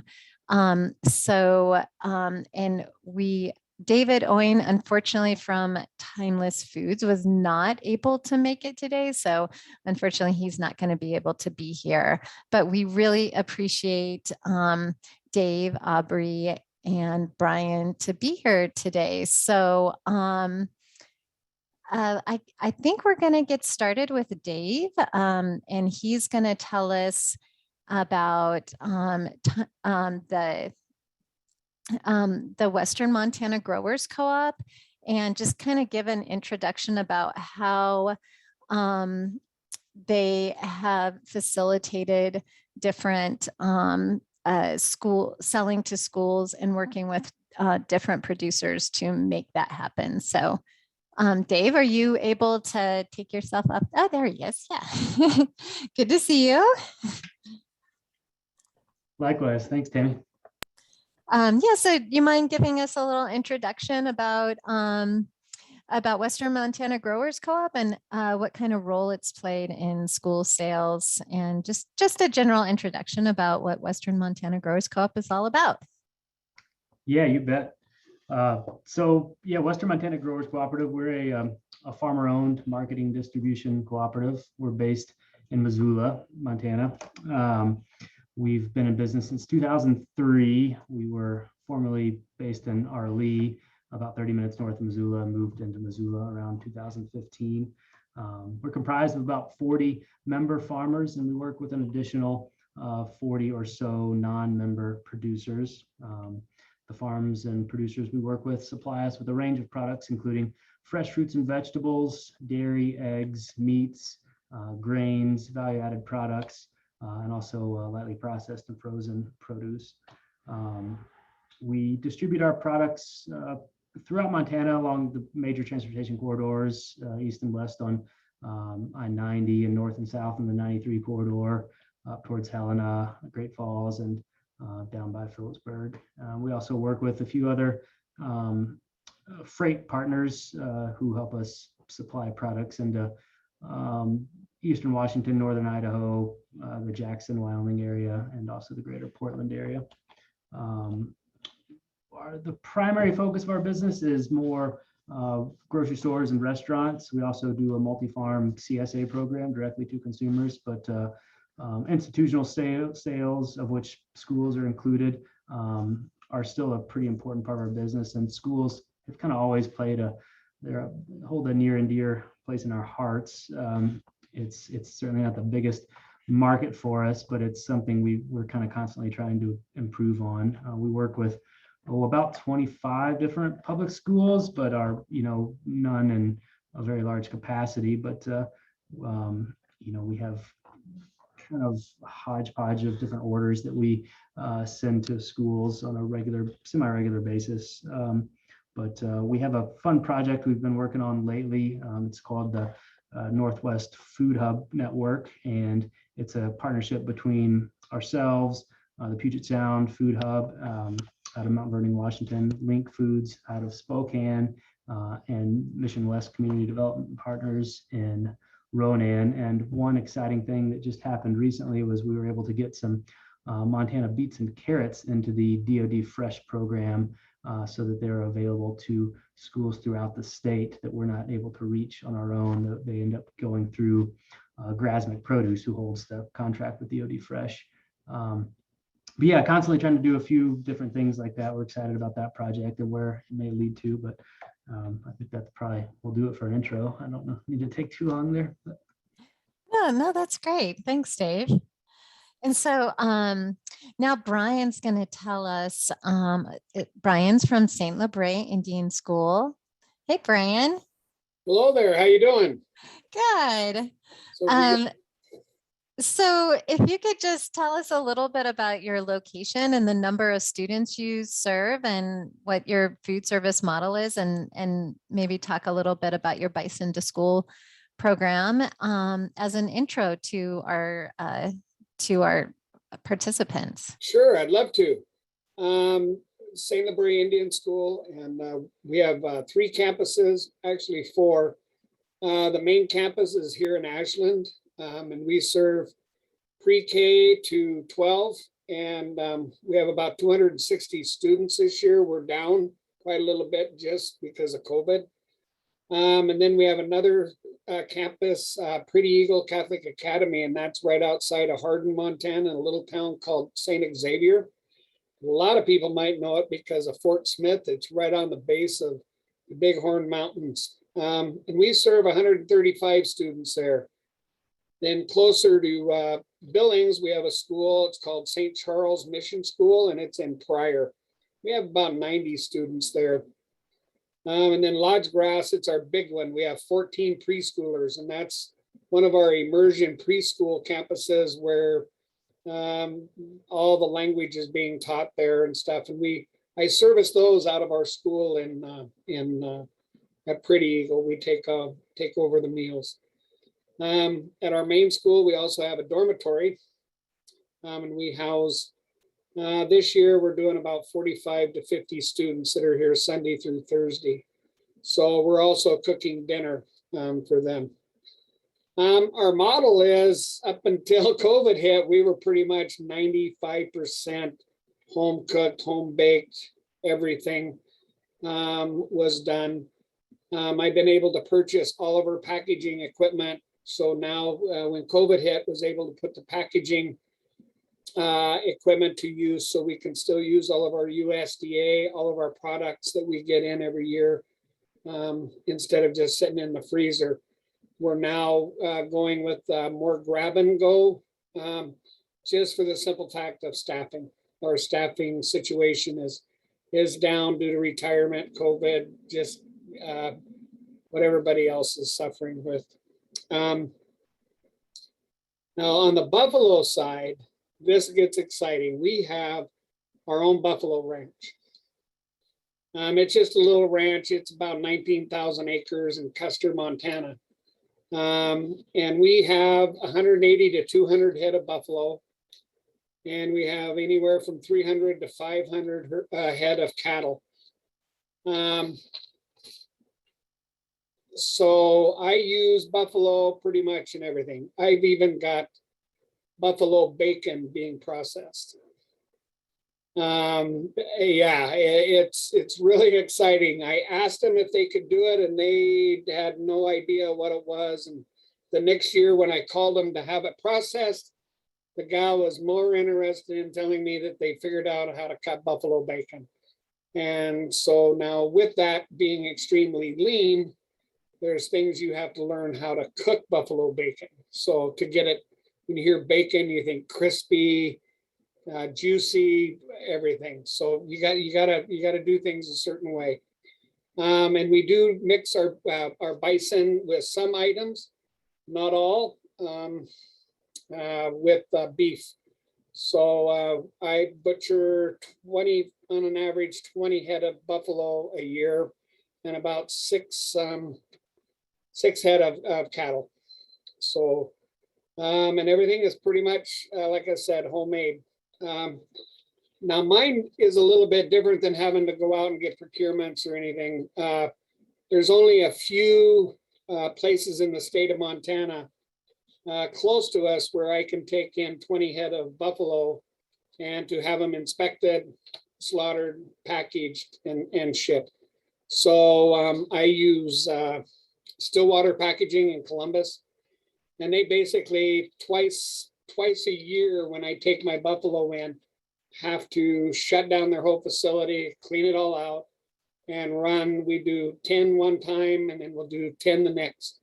So to get the inspector in there, to get everything done, just so the quality of meat is to our standards. And I have all cuts of meat made, from steaks to a lot of ground beef. They make patties for us. So the stew meat, and then we have all the organs and all the good. The only thing I don't do anything with is tripe, which I've had people ask for. And I said, if you want it, you drive to Columbus, and I'm sure they will make arrangements for you to get it. We do love menudo, but we just, I'm not gonna store that. But we do all of our tongue and everything else, which is incorporated into a lot of our Native American meals. So we're very blessed that way. The only other place that we found that can handle that is in South Dakota, and that is Western Buffalo Company, and that's all they do is process buffalo. One of the neat things is, now that cross country is just now finishing up, my cross country coach loved it when I started to have jerky made, teriyaki and honey, and the runners, she would buy it, or we would give it to the track team, and she would make sure that some of the runners who liked it would put it in their waistband. And as they're running, they would put it in for the added protein. You know, the protein, you know, on a 4-ounce cutting of the buffaloes got 24.5 grams of protein versus beef of only 23. Well, that's not very much, but the sodium in 4 ounces, 60 milligrams of sodium versus the 100. That's just on the hoof. So health-wise, you know, we're a lot better off using as much buffalo as we can. And we do use it in about everything. And then with having the ranch, our school, the kids are able to, here that belong to the FFA, are able to travel over there, and they help with branding. And it's pretty interesting for them. A lot of them are familiar with cattle. So, and buffalo or something different. So we use it as a whole school educational program process. And we're very, very blessed to have it. So, and these two pictures here, this is a traditional meal that we'll serve at the school, but it's also a traditional meal that we serve for funerals. And that's the packaging system that we use, the Oliver. That'll get packaged, bread will go into a separate package. But that's just our buffalo. And it does have a little bit of fat to it in the roasts. And we just cook it the same way, a little slower. But that's what a typical meal looks like here at St. Bray. Now, the one on the right, this is our new safety coordinator who came here from New York, and he had no idea what an Indian taco was. So I had the privilege of serving him. You can't even see the fry bread. And he was so excited, he almost dropped his plate when he found out it was buffalo, because he's just so amazed at the size of the buffalo. And when he found out that that's all we use here, he's just, so I'm glad I'm after lunch, but this is what I serve on days when OPI comes to my school to do their annual audit. I'm not afraid. I'll serve them an Indian taco. You've got all the food groups there. So anyway, he was really impressed. But pretty much using the buffalo in all of our. I just had chili, and it was 100% buffalo. It's a little trickier for our cooks. Any other school districts that are trying buffalo and want to try it, I would definitely give them my name and number, and I will work with them on it, because there are tricks that you have to do for the flavor profile to be there for not only the kids but adults. Great. Thanks, Brian, for that overview about that awesome Buffalo to School program. And so Aubrey's going to talk a little bit about a new program that actually just started. I think it's in the implementation phase, right? Aubrey, for a Bison to School program for folks that want to do some traditional food programming at their schools. So Aubrey, take it away. Thanks, Tammy. Those were some delicious pictures, and Brian, I'll definitely be following up with you so we can do some fun training for folks, for food service directors to serve bison and make it extra tasty. So I'm going to be sharing just briefly about one way we support farm to school procurement efforts in Montana, and that's through the Montana Harvest of the Month program. You can go to the next slide. And I guess I didn't introduce myself. I'm Aubrey Roth. I'm the Montana Farm to School coordinator with Montana Team Nutrition, and I help coordinate Montana Harvest of the Month program. This program, as you can see, and as the name would suggest, features a different Montana grown or raised food each month. And it makes it easy for schools, after school programs, daycares, preschools, healthcare institutions, grocery stores, food pantries, and other sites to be able to promote local foods. And it was one way that we developed for schools to be able to implement farm to school in a very kind of ready to go way. And so we wanted to be able to feature more native foods and native information into our materials. And so we started off doing that in the cherries. You'll see that's featured in August by including a teeny tiny bit about chokecherries, which is another important native food and native plant. And so we expanded that to include bison. And so we just are finishing up developing those materials. And as you can see on this calendar, it is featured alongside beef in May. And so that allows people to either feature beef or bison or both during that month, allows a little bit more flexibility there. Farm to School, in my experience, really dovetails nicely with and supports Native food sovereignty efforts. And so incorporating that into Harvest of the Month was important for us. So you can go to the next slide. We developed, for each of our Harvest of the Month foods, we develop all the things that you see here. So we develop a poster, cafeteria bites, classroom bites, Harvest at Home handouts. We create videos that are about 5 minutes in length. And then you can see all of these other things we create, table tents, recipe cards. And we this is the K through 12 list, but we also have different materials for our early care and education and business and community sites. And we'll have producers signed up soon as well. You can go to the next slide. And just to give you a sense of what those look like, here is our beautiful bison on the bison poster. And so we have this artwork done by an artist for each of them. And I think this one turned out really nice little baby bison there. You can go to the next one. And each of the handouts, so I mentioned there are 3 different handout sets: cafeteria bites, classroom bites, and harvest at home. And so these are just some screenshots of those.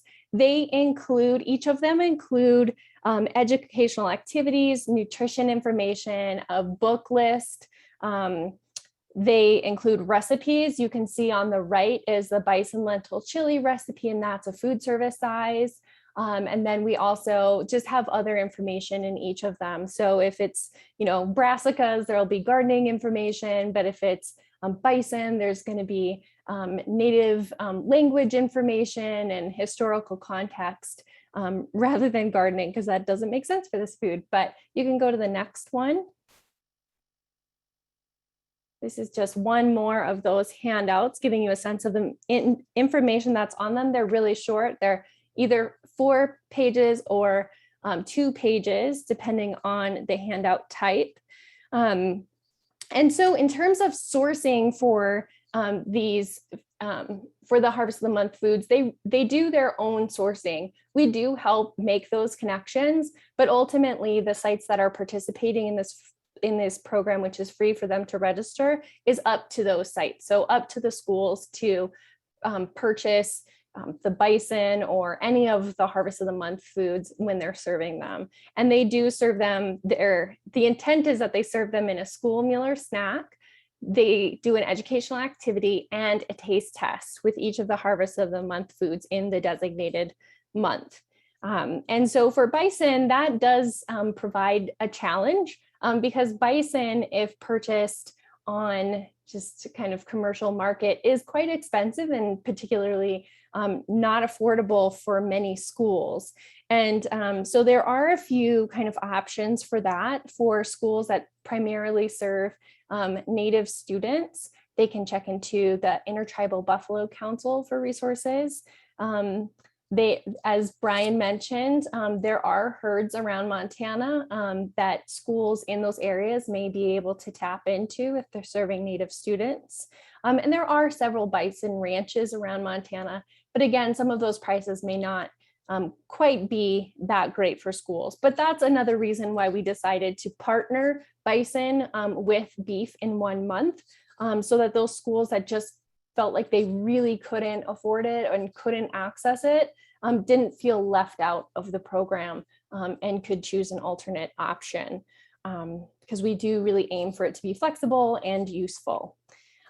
So that's it from me, but I'm happy to take questions on our bison materials for Harvest of the Month. Great. Yeah, we're getting on to the question portion. We have a question from Andrea about if you could share, Aubrey, if you could share how many organizations across Montana are participating in Harvest of the Month, if you haven't done that already. I don't think you have. I didn't say that. There are about 70 K through 12 schools and after school programs currently participating.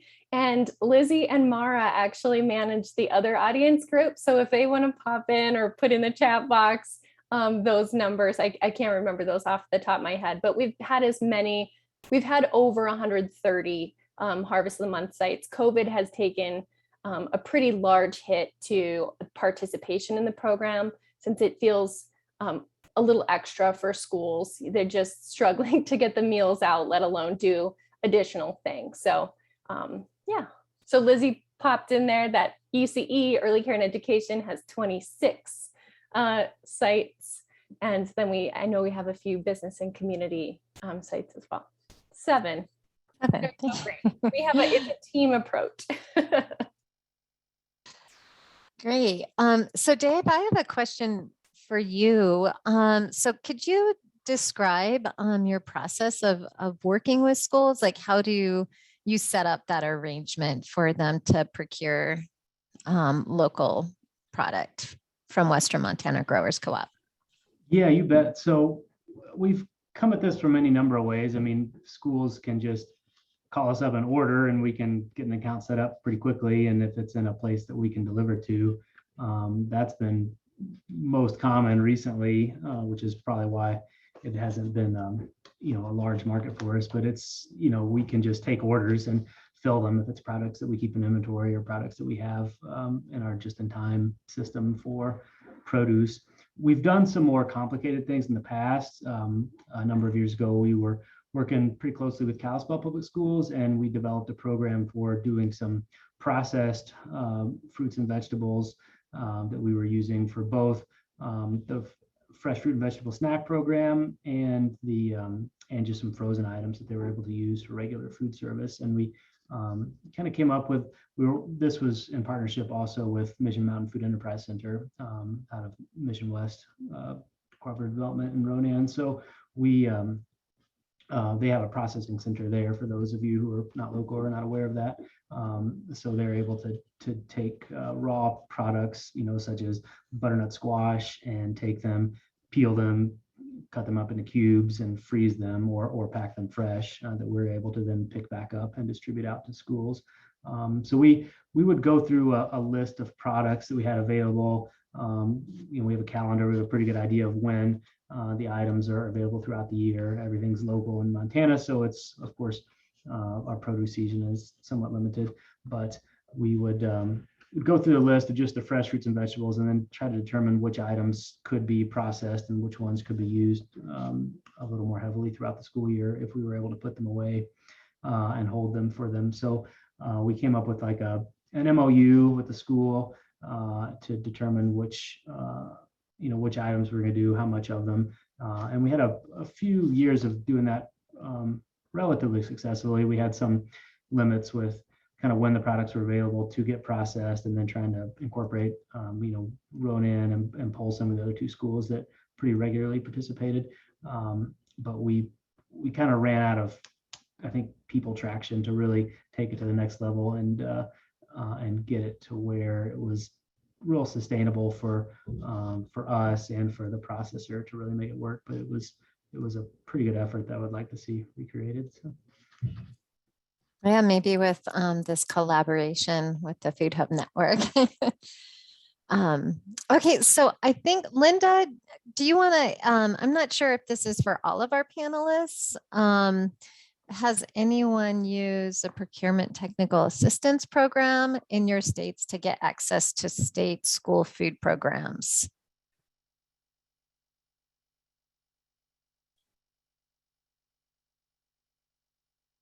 Are you all familiar with that program? I'm not, I'm personally not. Linda, do you mind expanding on that a little bit? Well, the Procurement Technical Assistance Program is a federal program. It's probably under SBA. And typically people think of it as more parts and widgets, but it also includes food, both federal food contracts and state food contracts. I don't know of anyone in our state who has used it, and I can just call them directly. I was just thinking, with all of the experts we have in the room, that there was a chance that somebody might have given that a try. Thank you. Yeah, thanks. And if there are folks that have, please feel free to put that in the chat so we can, again, keep learning from each other. So the next question is for Brian. What type of school is your school? Is it private, public? And who owns the buffalo that you're sourcing? We are, thank you for the question. We are a private Catholic school, mainly serving the Northern Cheyenne and the Crow reservations. And the ranch actually belongs to St. Lebre. The ranch was a working cattle ranch, and they had buffalo on there, and the family donated the ranch to St. Lebre as long as we continued to raise buffalo and beef primarily for the school and use it for educational reasons. So that's why I say we're extremely blessed in having the ranch. So basically, we're buying it from ourselves. All right. So the next question is for Dave. They're wondering about the Western Montana Growers Co-op insurance and food safety protocols for your producers. And are you still doing group GAP? We're not currently doing group GAP. What we do maintain GAP certification at our warehouse, and a couple of our farms are independently GAP inspected. We were doing a group, for those of you who are not familiar, GAP is Good Agricultural Practices. It's essentially a third-party food safety audit. And for a number of years, we were doing what's called group GAP, which is essentially a group of producers can get together and get certified. And then there's some cost savings with doing it as a group, essentially. However, we found that our market here in Montana, just they're behind the coasts rather, and there just wasn't the market demand to really, because it does cost a fair bit of money to maintain a program like that. But at any rate, we do maintain GAP certification at our warehouse. We're fully inspected by Department of Livestock and everywhere we need to be. And we also maintain a higher level of insurance than our producers do independently. I think our aggregate is something like $7 million, which is typically enough for any of the hospitals and schools that we work with. We ask that most of our producers have their own insurance, of course, as well, but they don't have to carry quite as high end of a policy if they're working through a food hub. So that's one of the big benefits that we are able to provide our producers. Do you require any certain protocols, food safety protocols for your producers? We do. We require all of our produce growers to have on-farm food safety programs in place. We keep those updated, but they're not necessarily third-party audited. All with one exception, all of our farms are exempt from the new FSMA requirements, so they have to fill out enough paperwork, but they're small enough producers where they're with the Food Safety Modernization Act requirements. Our warehouse, of course, is not exempt, so we do get inspected for that as well. So we're at the point where there may be some developments here in the next year or two. We may restart our group GAP program because there may be a bigger need for more GAP certification finally, when we've tried to keep ourselves ready for that, as it were. Great. And then one more question from Leanne. Leanne, that was that's great though. So she was wondering about like the processing piece and who is doing the processing for you?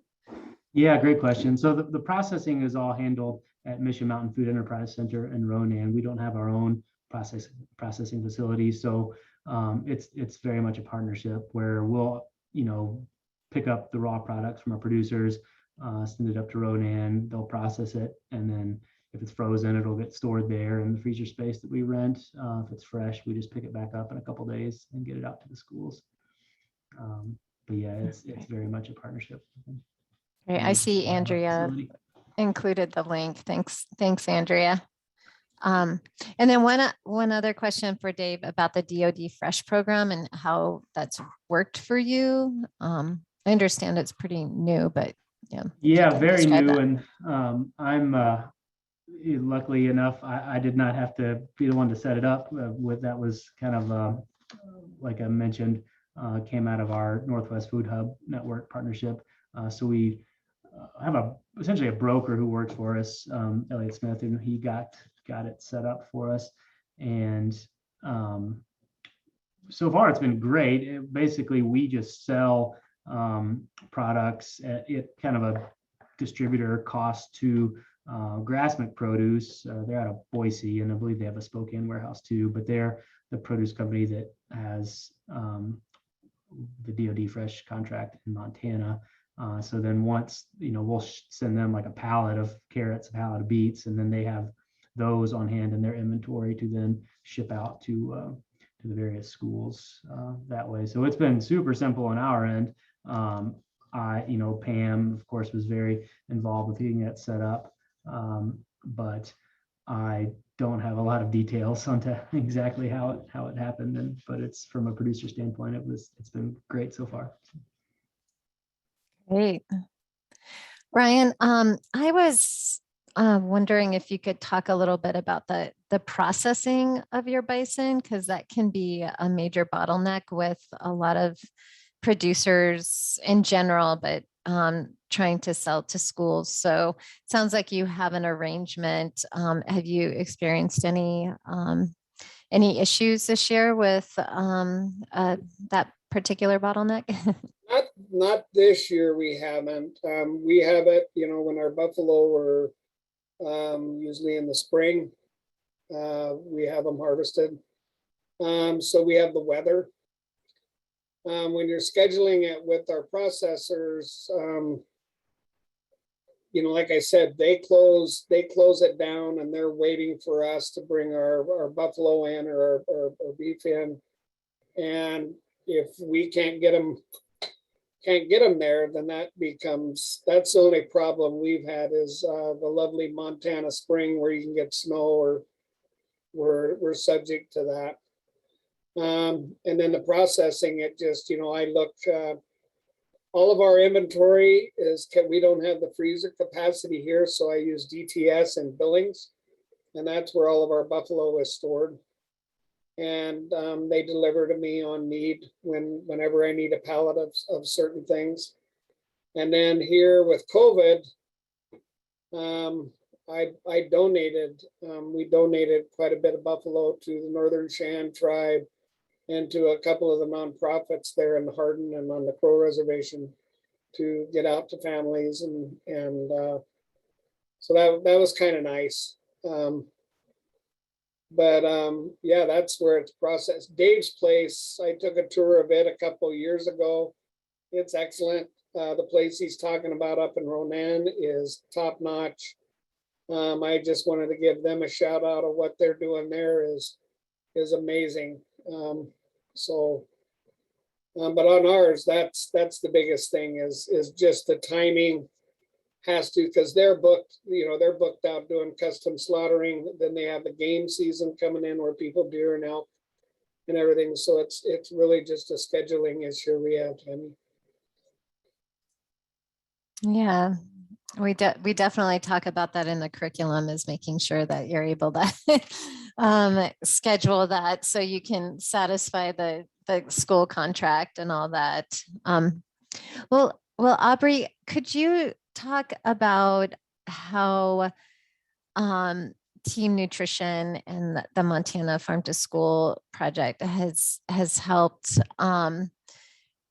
with the help smaller producers supply to the Harvest of the Month program and kind of get started in farm to school? Yeah, sure. I think our main efforts are providing training, but admittedly, most of our training has been on the school side, either with educators or food service staff. So we've done a bit of training that way. We've also incorporated producers into our trainings, including we did farm to school showcases with the last USDA farm to school grant we received. And because of COVID, we had to do those virtually instead, but that gave us an opportunity to do virtual tours. And so we took virtual tours of 2 ranches and native fish keepers, which they do trout from Flathead Lake to restore the native fish populations. And it's an excellent item for schools, and some schools have really been enjoying serving fish.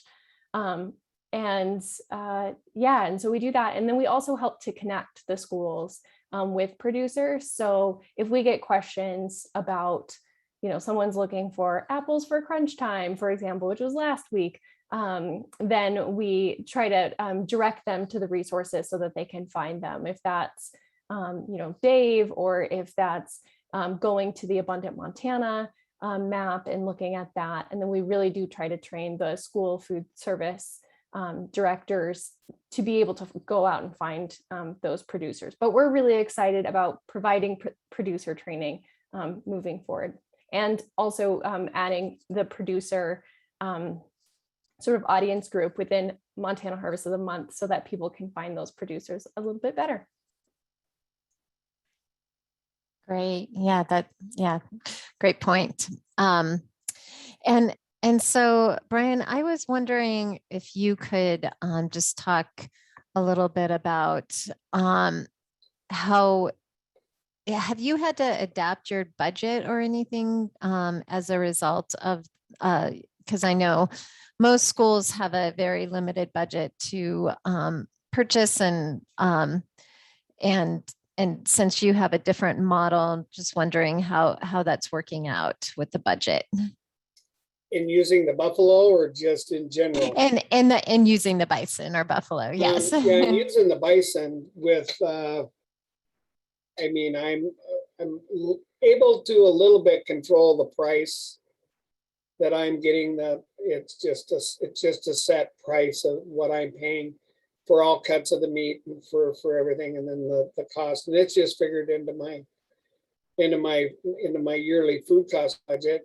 And I tried to keep track of things for a while. For a couple of years, I kept a real good track of my usage and if I was using beef compared to.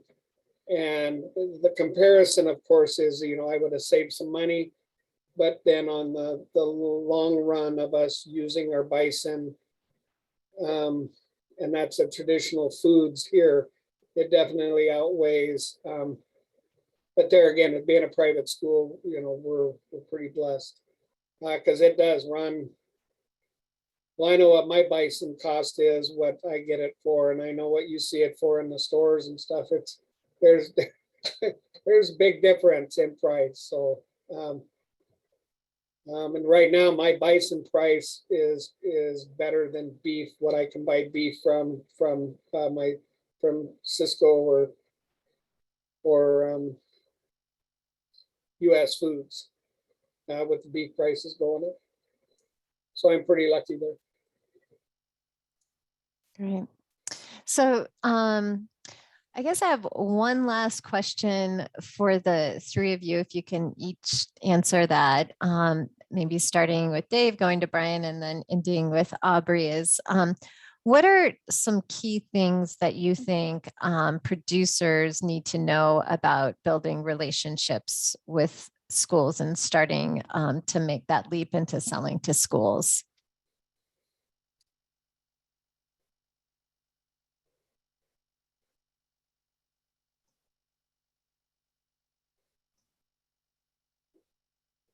All right, Tammy, or you start with me or with Brian? Oh, I was just a question for each.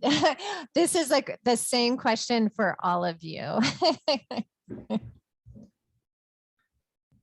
Well, yeah, I can start as far as, when we talk to producers, I mean, obviously schools, the thing that comes up quite frequently is cost of products. We mostly focused on organics, so our prices are already high because of that. And then of course the inefficiencies of working with small farmers relative to large producers in California or elsewhere. There's always issues there, but especially when we were processing, working with kind of number two type items, seconds, that's been pretty effective as far as an item that can help keep costs down a little bit that way. We also, schools that are able to use a decent amount at once, or if we can get a bunch at once from a producer and then spread out between schools, we're sometimes able to work out a little bit better price point with producers that way. And same on our end. I mean, it's a tough business being in food distribution. Margins are already kind of tight, but we try to do our best to make things work for, just because we care about schools and wanting to make it work.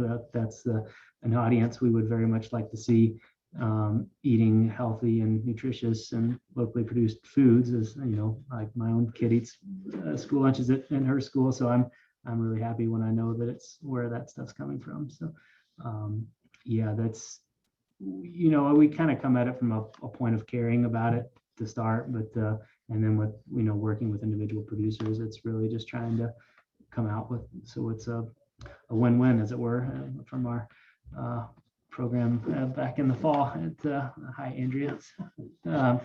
But we're yeah, it's not necessarily easy, but I think the we just keep taking these baby steps and we're heading in the right direction, I think. Right. Brian, from your perspective as a procurement director, what do you think producers need to know?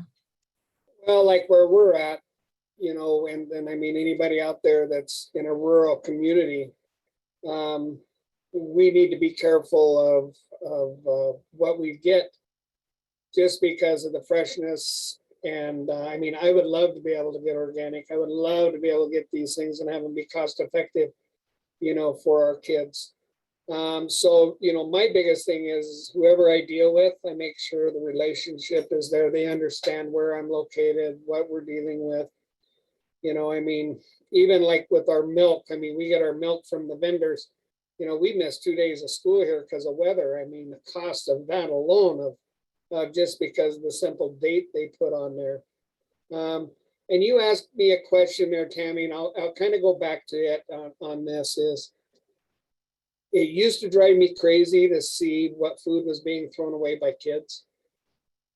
And this is also the way I look at fresh fruit, vegetables with anything is I go to the garbage cans and I see what that's where my budget is, what they're eating versus what they're throwing away.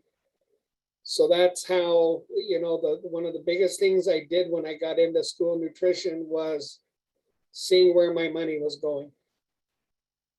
And that's why I try and use the most quality, goods that I can. And then that leads into this question too. It's the vendors. If I can tell the kids that I've got apples out of Washington right on the Montana border, which classifies as farm to school in the state of Montana, they get excited because, a lot of them think they just come from Walmart.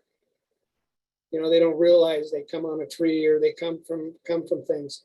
So being able to share that information, like what Dave has to offer, and then all the work that Aubrey puts into her program, working with the kids.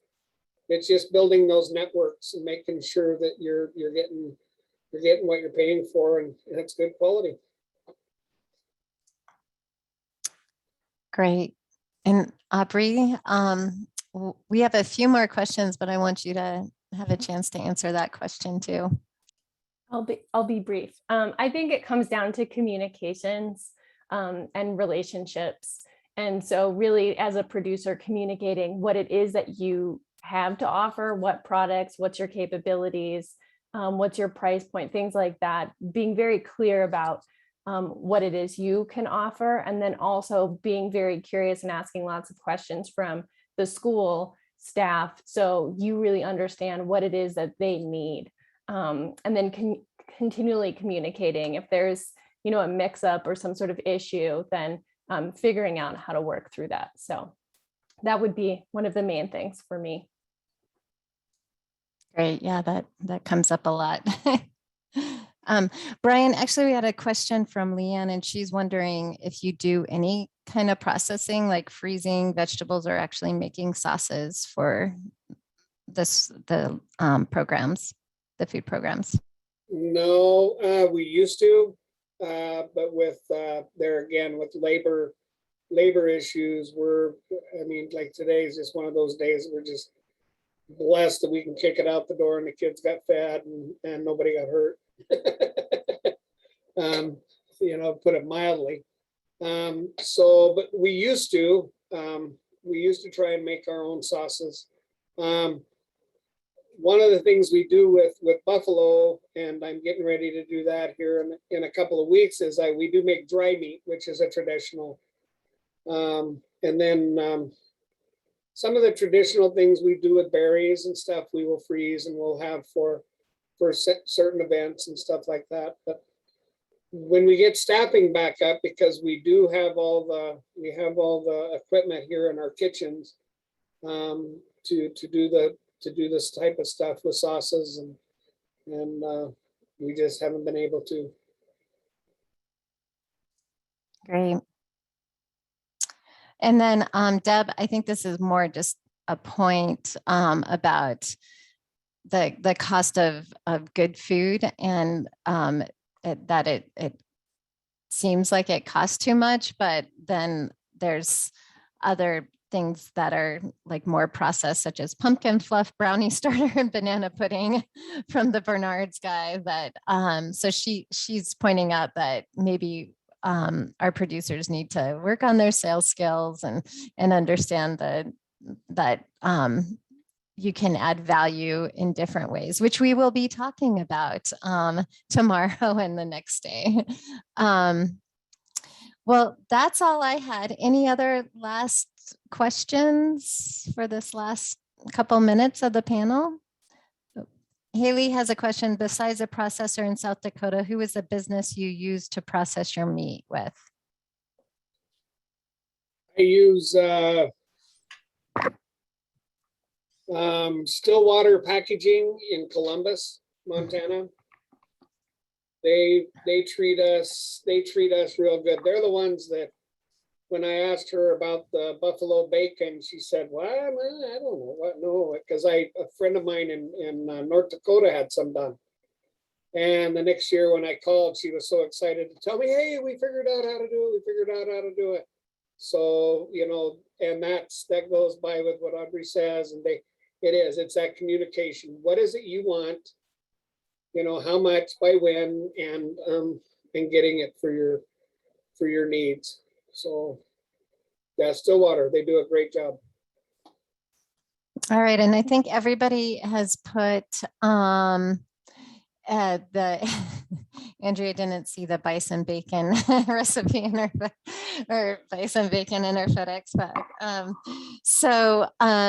Brian, if you could just put your email, I guess everybody, somebody had requested, Joanna had wanted people's emails. So I see Dave and Aubrey did, and Brian, if you don't mind doing that as well. And I want to thank you for taking the time out to show our folks how a panel is done. And I know most everybody is familiar with panels, but we appreciate your time and sharing your resources. So thank you.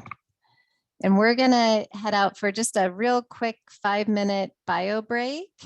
And so please be back at, let's just say 2:56 Montana time and 3:56 Central Time. Well, thank you all. Tammy, for inviting us, and thank you for all your work you're doing for school nutrition and for all the information you can get out there. Yep. Thank you. Thanks for your Brian. time and all you're doing to support local foods. All right, welcome back, everyone. So jumping back into it, after that great panel, we're going to talk about the trainer action plan and just give you some of the sort of ins and outs and details around this guide, which can be found on the Facilitator's Guide on page 139. So jumping into it, next slide, thanks. So we developed an action plan for trainers to help pull many of those big picture components of planning into one place. So you'll be spending a lot of time with this research throughout the workshop and in your state breakout teams. A copy of the trainer action plan is located in the workshop folder that you received in the mail, as well as on the very end of the Facilitator's Guide on page 139, as I mentioned. So the purpose of the trainer action plan is twofold.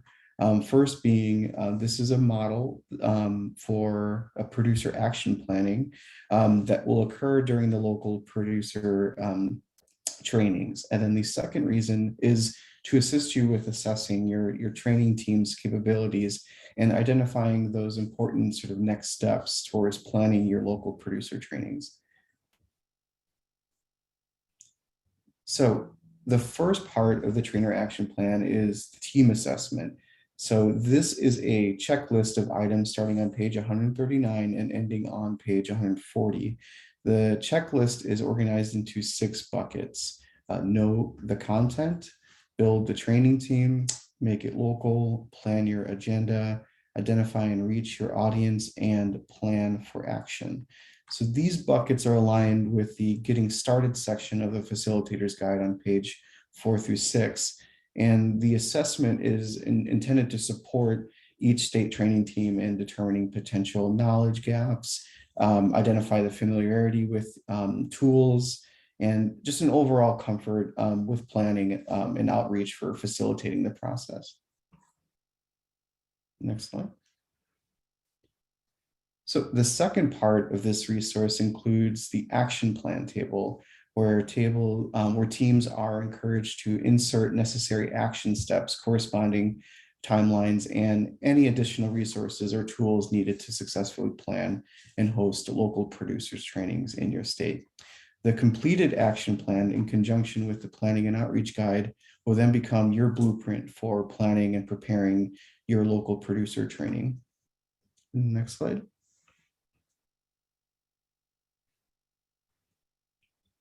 So for each topic area, it's important to start with the team assessment statements, and knowing the content is the first step. In this example, this team has members with broad knowledge and expertise spanning from child nutrition programs and working with producers. However, the team is less familiar with how to access and navigate the resources found in the trainer's toolkit to supplement their content knowledge and support their training planning efforts, as you might all be feeling right now. Next slide. The team would then come to the action planning table for know the content. Most of the action steps for this bucket are pretty straightforward. The team will want to take some time early on in the planning process to really familiarize themselves with all of the training materials and other module content. Our goal with the workshop is to really work through those pieces and make sure each state team leaves with this week with a solid understanding of what the materials are, how they work together, how to access them, and of course, how to use them. So of note, the planning and outreach guide is an excellent tool to review in tandem with the trainer action plan, as it includes a detailed checklist for planning and preparing your trainings that align with the action plan and provides a myriad of action steps you'll likely want and need to include. And then, throughout the week, we will be able to support you and your state teams in working through the team assessment and action plan table. To facilitate group brainstorming and action plan development, we'll be using the Jamboards as Lacey described earlier. And again, in each breakout session, you'll have that opportunity to utilize that space, as well as come up with other sort of brainstorming initiatives that make most sense for your state team. So before we transition into our last breakout session of the day, I just wanted to open it up to any kind of questions on that, or really just get a sense of how you all are feeling right now.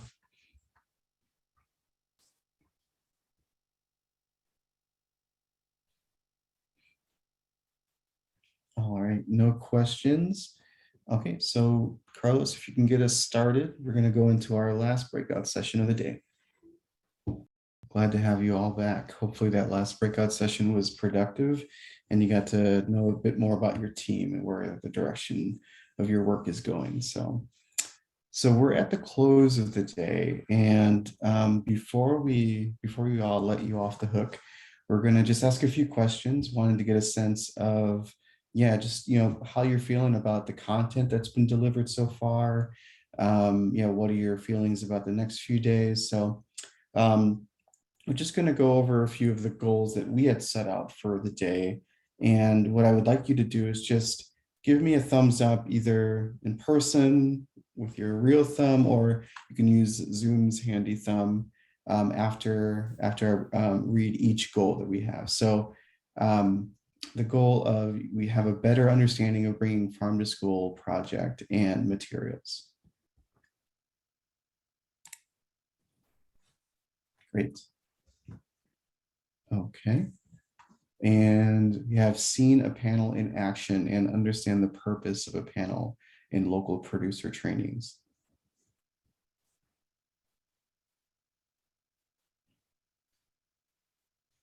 Excellent. And then lastly, have met new people from your region or gotten to know old friends better.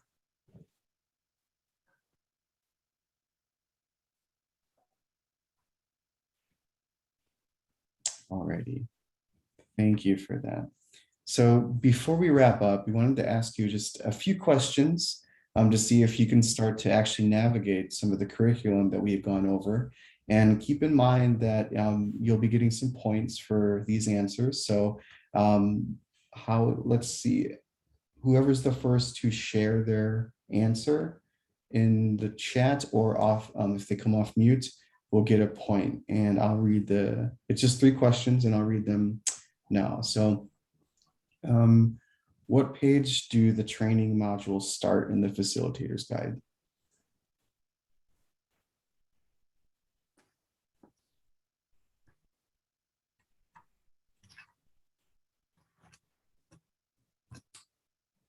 Okay, look like Lily got it. Lily in South Dakota. Excellent. All right, next question. Where can I find the glossary in the facilitator's guide?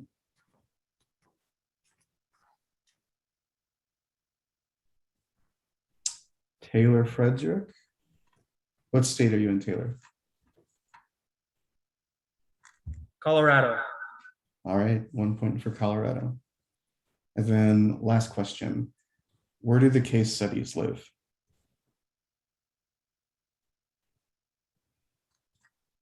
Okay, looks like Margaret, Nebraska. So Nebraska gets a point. Thanks, Margaret.